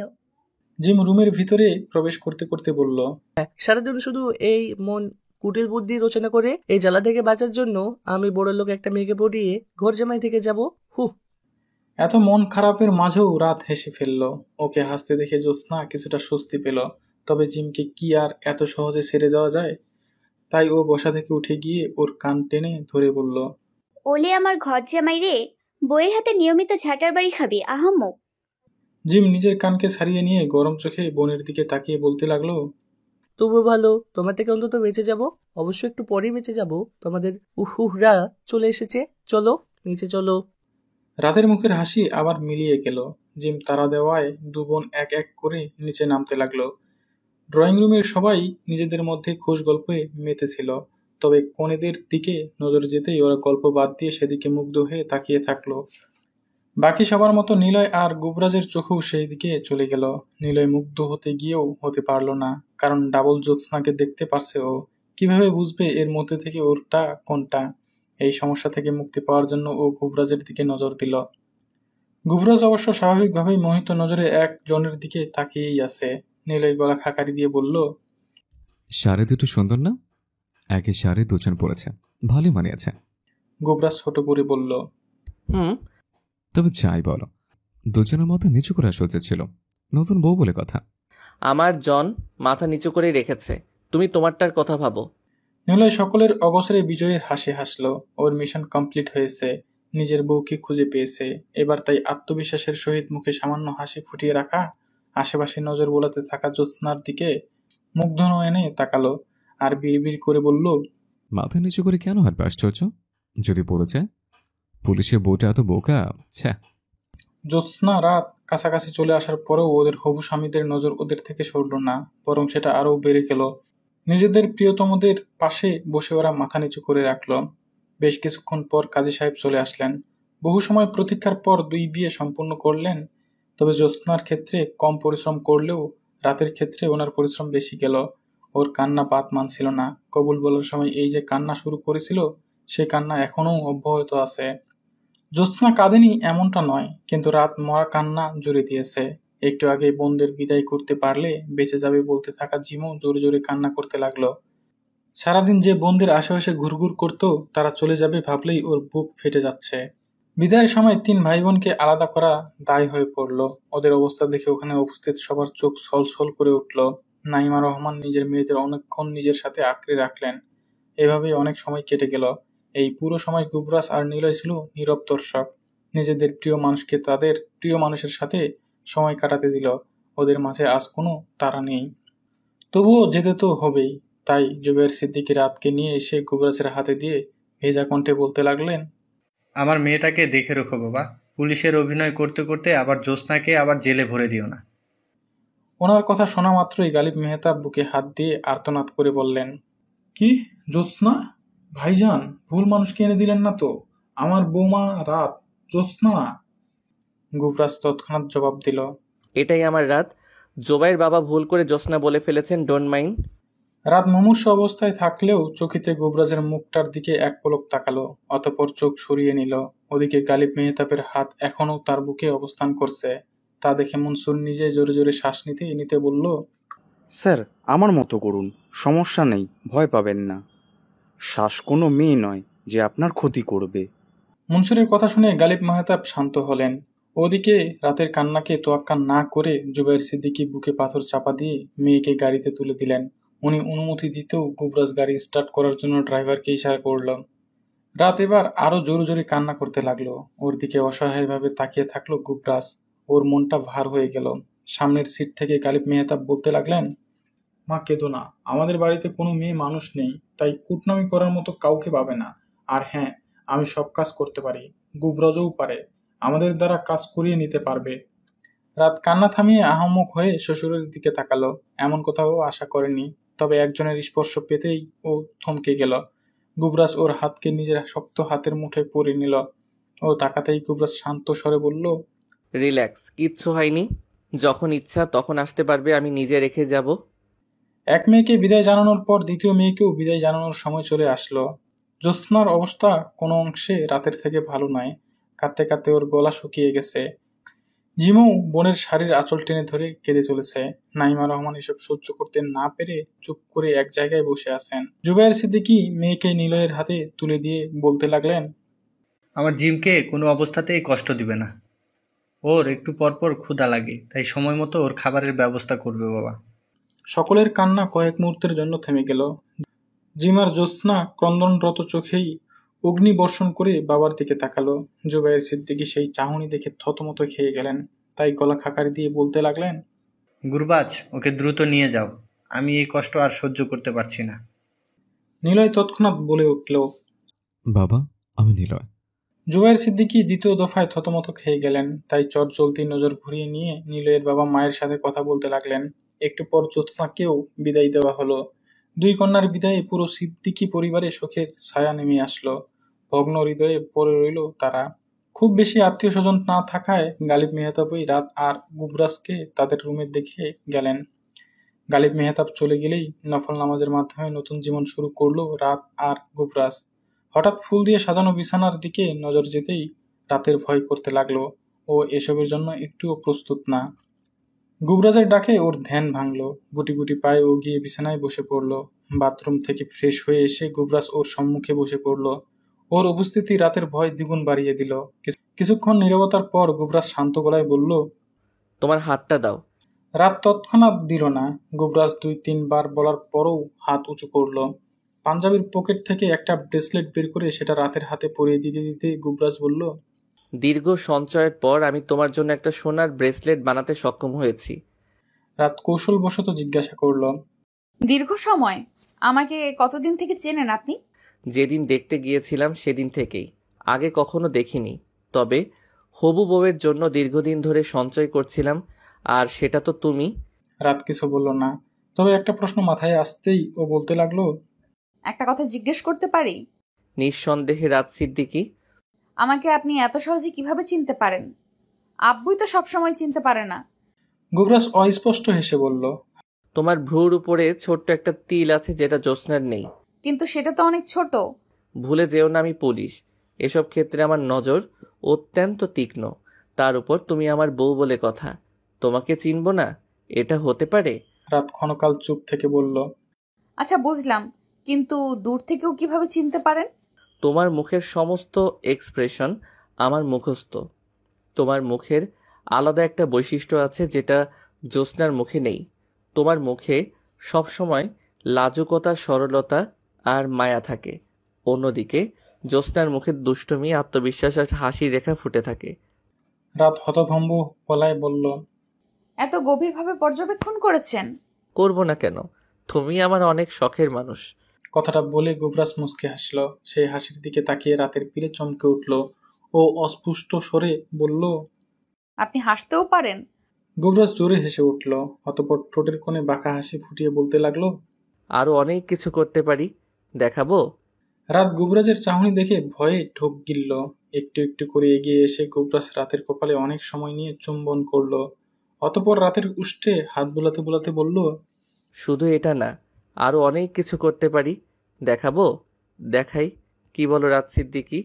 জ্যোৎস্না কিং কর্তব্য বিমূঢ় হয়ে বিছানার দিকে তাকিয়ে আছে। সবার বাসরঘর সাজানো থাকে নানা রকম ফুল দিয়ে, আর ওর বাসরঘর সাজানো হয়েছে প্লাস্টিকের আপেল দিয়ে, তাও আবারও অনেক সুন্দর করে সাজানো হয়েছে। নিলয় জায়নামাজ গুছিয়ে রাখতে রাখতে আর চোখে জ্যোৎস্নার হতভম্ব মুখটার দিকে তাকিয়ে মিটি মিটি হাসতে লাগলো। একটু পর ও পিছন থেকে জ্যোৎস্নাকে জড়িয়ে ধরে ওর ঘাড়ে মুখ ডুবিয়ে দিল। আমার ক্রিয়েটিভিটি কেমন লাগলো দুষ্টু রানী? জ্যোৎস্না অনেক কিছুই বলতো, কিন্তু নিলয়ের স্পর্শে ও থমকে গেল। তা বুঝতে পেরে নিলয় বাঁকা হাসলো। ও বলতে লাগলো, আমার দুষ্টু রানী দেখি লজ্জাও পায়। জ্যোৎস্না নিলয়ের থেকে নিজেকে ছাড়িয়ে নিয়ে অন্য মুখ হয়ে বলতে লাগলো, টিউবলাইট কি আমাকে নির্লজ্জ ভাবে নাকি? নিলয় জ্যোৎস্নার সম্মুখে এসে ওর থুতনি ধরে মুখটা নিজের সামনাসামনি এনে বলল, রূপবতী লাগে আর খাদকবতী। জ্যোৎস্না লজ্জা পেলেও শেষ সম্বোধন শুনে ভ্রু কুঁচকে ফেলল। তাই নিলয়ের থেকে নিজেকে ছাড়িয়ে নিয়ে ও গম্ভীর মুখে বিছানায় গিয়ে বসে পড়ল। তা দেখে নিলয় মাথার চুলকে কাবার থেকে একটা জিনিস বের করে সেটা নিজের পিছনে আড়াল করে জ্যোৎস্নার সম্মুখে গিয়ে বসল। তা দেখে জ্যোৎস্না মুখ ঘুরিয়ে নিল। নিলয় জিনিসটা উন্মোচন করে জ্যোৎস্নার সম্মুখে এনে বলল, দেখো তো এটা কি? জ্যোৎস্না অনিচ্ছা সত্ত্বেও তাকালো, আর তাকানোর সাথে সাথেই ওর রাগ পড়ে গিয়ে মুখে হাসি ফুটে উঠল। ছোট্ট ছোট আপেল দিয়ে অনেক সুন্দর করে একটা ঝুড়ি বানানো হয়েছে। জ্যোৎস্না সেটা খপ করে নিজের হাতে নিয়ে বলতে লাগলো, উফ, কি যে ক্ষুধা লেগেছিল আমার। আপনি অনেক কিউটি টিউবলাইট, লাভ ইউ। কথাটা বলে ও একটা একটা করে আপেল ছিঁড়ে খেতে লাগলো। তা দেখে ক্ষণকাল মরার মতো বসে থেকে নিলয় আহাম্মক হয়ে বলতে লাগলো, হায় আল্লাহ, আমার ক্রিয়েটিভিটি কিভাবে কামড়ে কামড়ে খেয়ে ফেলছে। আচ্ছা, ওরে খাদকবতী, এটা সাজিয়ে রাখার জন্য দিয়েছিলাম, খাওয়ার জন্য না। আমার 1 মাসের পরিশ্রম 1 মিনিটে খেয়ে ফেলল। বিয়ের পর নতুন 2 দম্পতি সিদ্দিকী পরিবারে চলে এসেছে। গত পরশুও যে বাড়ি শুনশান নীরবতায় ছেয়ে গিয়েছিল, সেই বাড়ি আজ হাসি খুশিতে গম গম করছে। নিলয় সোফায় বসে আছে। কিছুক্ষণ আগে জুবাইর সিদ্দিকীর সাথে বাগানে খোশ গল্পে মেতেছিল। গুবরাজ সম্ভবত রুমে কিছু কাজ করছে। পুলিশের তো আর এক মুহূর্তের জন্য রেস্ট নেই। নিলয় চুপচাপ বসে ফোন চালাচ্ছিল। এমন সময় জিম সেদিকে চলে আসলো, কিন্তু নিলয়ের দিকে নজর যেতেই ও উল্টো ঘুরে যেতে ধরল। তা দেখে নিলয় ভ্রু কুঁচকে বলল, এই যে শালাবাবু, কোথায় পালাচ্ছ? আমার কাছে চলে আসো। জিম অনিচ্ছা সত্ত্বেও দুলাভাইয়ের পাশে গিয়ে বসে পড়ল। তবে ও গুটিসুটি মেরে মাথা নিচু করে বসে থাকলো। ওর অবস্থা দেখে নিলয় না হেসে পারল না। ও ব্যঙ্গ করে বলতে লাগলো, তোমার বোনও তো মনে হয় না আমার সামনে এতটা লজ্জা পায় যতটা তুমি পাচ্ছ। জিম বিড়বিড় করে বলল, পাঁচকিয়ার সাথে বাবা তো এক প্রকার আপনার সাথে আমার বিয়ে দিতে দিয়েছিল, তাই লজ্জায় এর লগে সামনাসামনি আসতে। বিড়বিড় করে বলায় নিলয় কিছুই শুনতে পেল না। তাই ও কপাল কুঁচকে বলতে লাগলো, কি শালাবাবু, কি ফুসুর ফুসুর করছো? কোনোভাবে মনে মনে আমাকে গালি দিচ্ছ না তো? জিম তৎক্ষণাৎ বলে উঠল, না, ভুল ভাবছেন, নিজের প্রিয়তমকে কেউ গালি দিতে পারে? শেষের কথাটা জিম বিড়বিড় করে বলল। ফলে নিলয়ের বোধগম্য হলো না। তাই ও বলতে লাগলো, এই তো আবার গালি দিচ্ছ আমাকে। তোমরা 2 ভাই বোন দেখিয়ে আমার পিছনে না পড়লে শান্তিই পাও না। রাতের মতো এত ভদ্রমের ভাই বোন তোমরা কিভাবে হলে? জিম বসা থেকে উঠে বলল, সেটা আবু ভালো বলতে পারবে। কথাটা বলেই জিম বুলেট ট্রেনের গতিতে জায়গা ত্যাগ করলো। নিলয় কিছু বলার সুযোগও পেল না। একটু পর সিঁড়ি বেয়ে জ্যোৎস্না নেমে আসলো। না মানে ওটা রাতও হতে পারে। তবুও নিলয় ওকে নিজেরটা ভেবে কিছু বলতে যাবে, তার আগেই আরেকজন নামতে লাগলো। দুজনের পরনেই একই পোশাক আর মুখের এক্সপ্রেশনও একই রকম লাগছে আজ। নিলয় দারুণ ফ্যাসাদে পড়ে গেল। গুবরাজও নেই যে যার থেকে সুলটি বুলটি দিয়ে কথা বের করবে। নিলয় সম্পূর্ণভাবে নিশ্চিত জ্যোৎস্না ইচ্ছা করেই এমন করেছে, ওকে পরীক্ষা করার জন্য। ও সবই বুঝে, কিন্তু নিজের বউকে চিনতে পারে না, এটাই সমস্যা। একজন রান্নাঘরে চলে গেল। অবশ্য রান্নাঘরের সব ড্রয়িং রুম থেকে স্পষ্ট দেখা যায়। অন্যদিকে আরেকজন ওর থেকে দূরের এক সোফায় বসে ফোন চালাতে লাগলো। নিলয় শিওর ফোনে ব্যস্ত থাকা ব্যক্তিটি জ্যোৎস্না আর রান্নাঘরে থাকা মেয়েটা রাত, এতে কোনো সন্দেহ নেই। তবুও নিলয় কোনো প্রকার রিস্ক নিতে চায় না, তাই নিজের মাথা থেকে দারুণ এক বুদ্ধি বের করলো। সেই বুদ্ধি মোতাবেকও শব্দ করতে করতে নিজের পকেট থেকে কয়েকটা আপেল বের করলো। ওগুলো ও নিজের সুরক্ষার জন্যই রেখেছিল। নিলয় আপেলে একটা কামড় দেওয়ার ন্যানো সেকেন্ডের মধ্যে রান্নাঘরে থাকা মেয়েটা দৌড়ে এসে ওর হাত থেকে আপেলগুলো কেড়ে নিয়ে গপাগপ খেতে লাগলো। নিলয় হতভম্ব হয়ে গেল। ওর আত্মবিশ্বাসী ধারণা যে এভাবে উল্টে গিয়ে পাল্টে যাবে সেটা কে জানতো। রাত ফোন থেকে মনোযোগ সরিয়ে জ্যোৎস্নার অবস্থা দেখে আহাম্মক হয়ে কিছুক্ষণ ওকে দেখার পর হাসতে লাগলো। নিলয় নিজের হতভম্ব ভাব খানিকটা কাটিয়ে বলতে লাগলো, আশ্চর্য, আমার খাদক বুদ্ধি রান্নাঘরে কি করছিল? জ্যোৎস্না আপেল খেতে খেতে বলতে লাগলো, আপনার জন্য নিজের হাতে কফি বানাচ্ছিলাম। নিলয় খাদক বতির থেকে নজর সরিয়ে হাসতে থাকা রাতের দিকে তাকিয়ে বলল, তুমি আমার সাথে একটা কথা বললে না কেন? রাত হাসি থামিয়ে বলল, আমার কোনো দোষ নেই ভাইয়া, জ্যোৎস্নাই আমাকে এমনটা করতে বলেছিল। জ্যোৎস্না গপাগপ আপেল খেতে খেতে বলল, এটা কিন্তু চিটিং টিউবলাইট। আপনি এভাবে আপেলের ফায়দা তুলতে পারেন না। তো তুমি এইভাবে জমজের ফায়দা তুলতে পারো না? আমি মেয়ে, আমি তুলতে পারবো, আপনি পারবেন না। দুলাপ্র তো দেখলেই চিনতে পারে, তাহলে আপনাকে কেন আপেলের থেকে সাহায্য নিতে হবে? গুবরাজের প্রসঙ্গ আসতেই রাত লজ্জা পেয়ে গেল।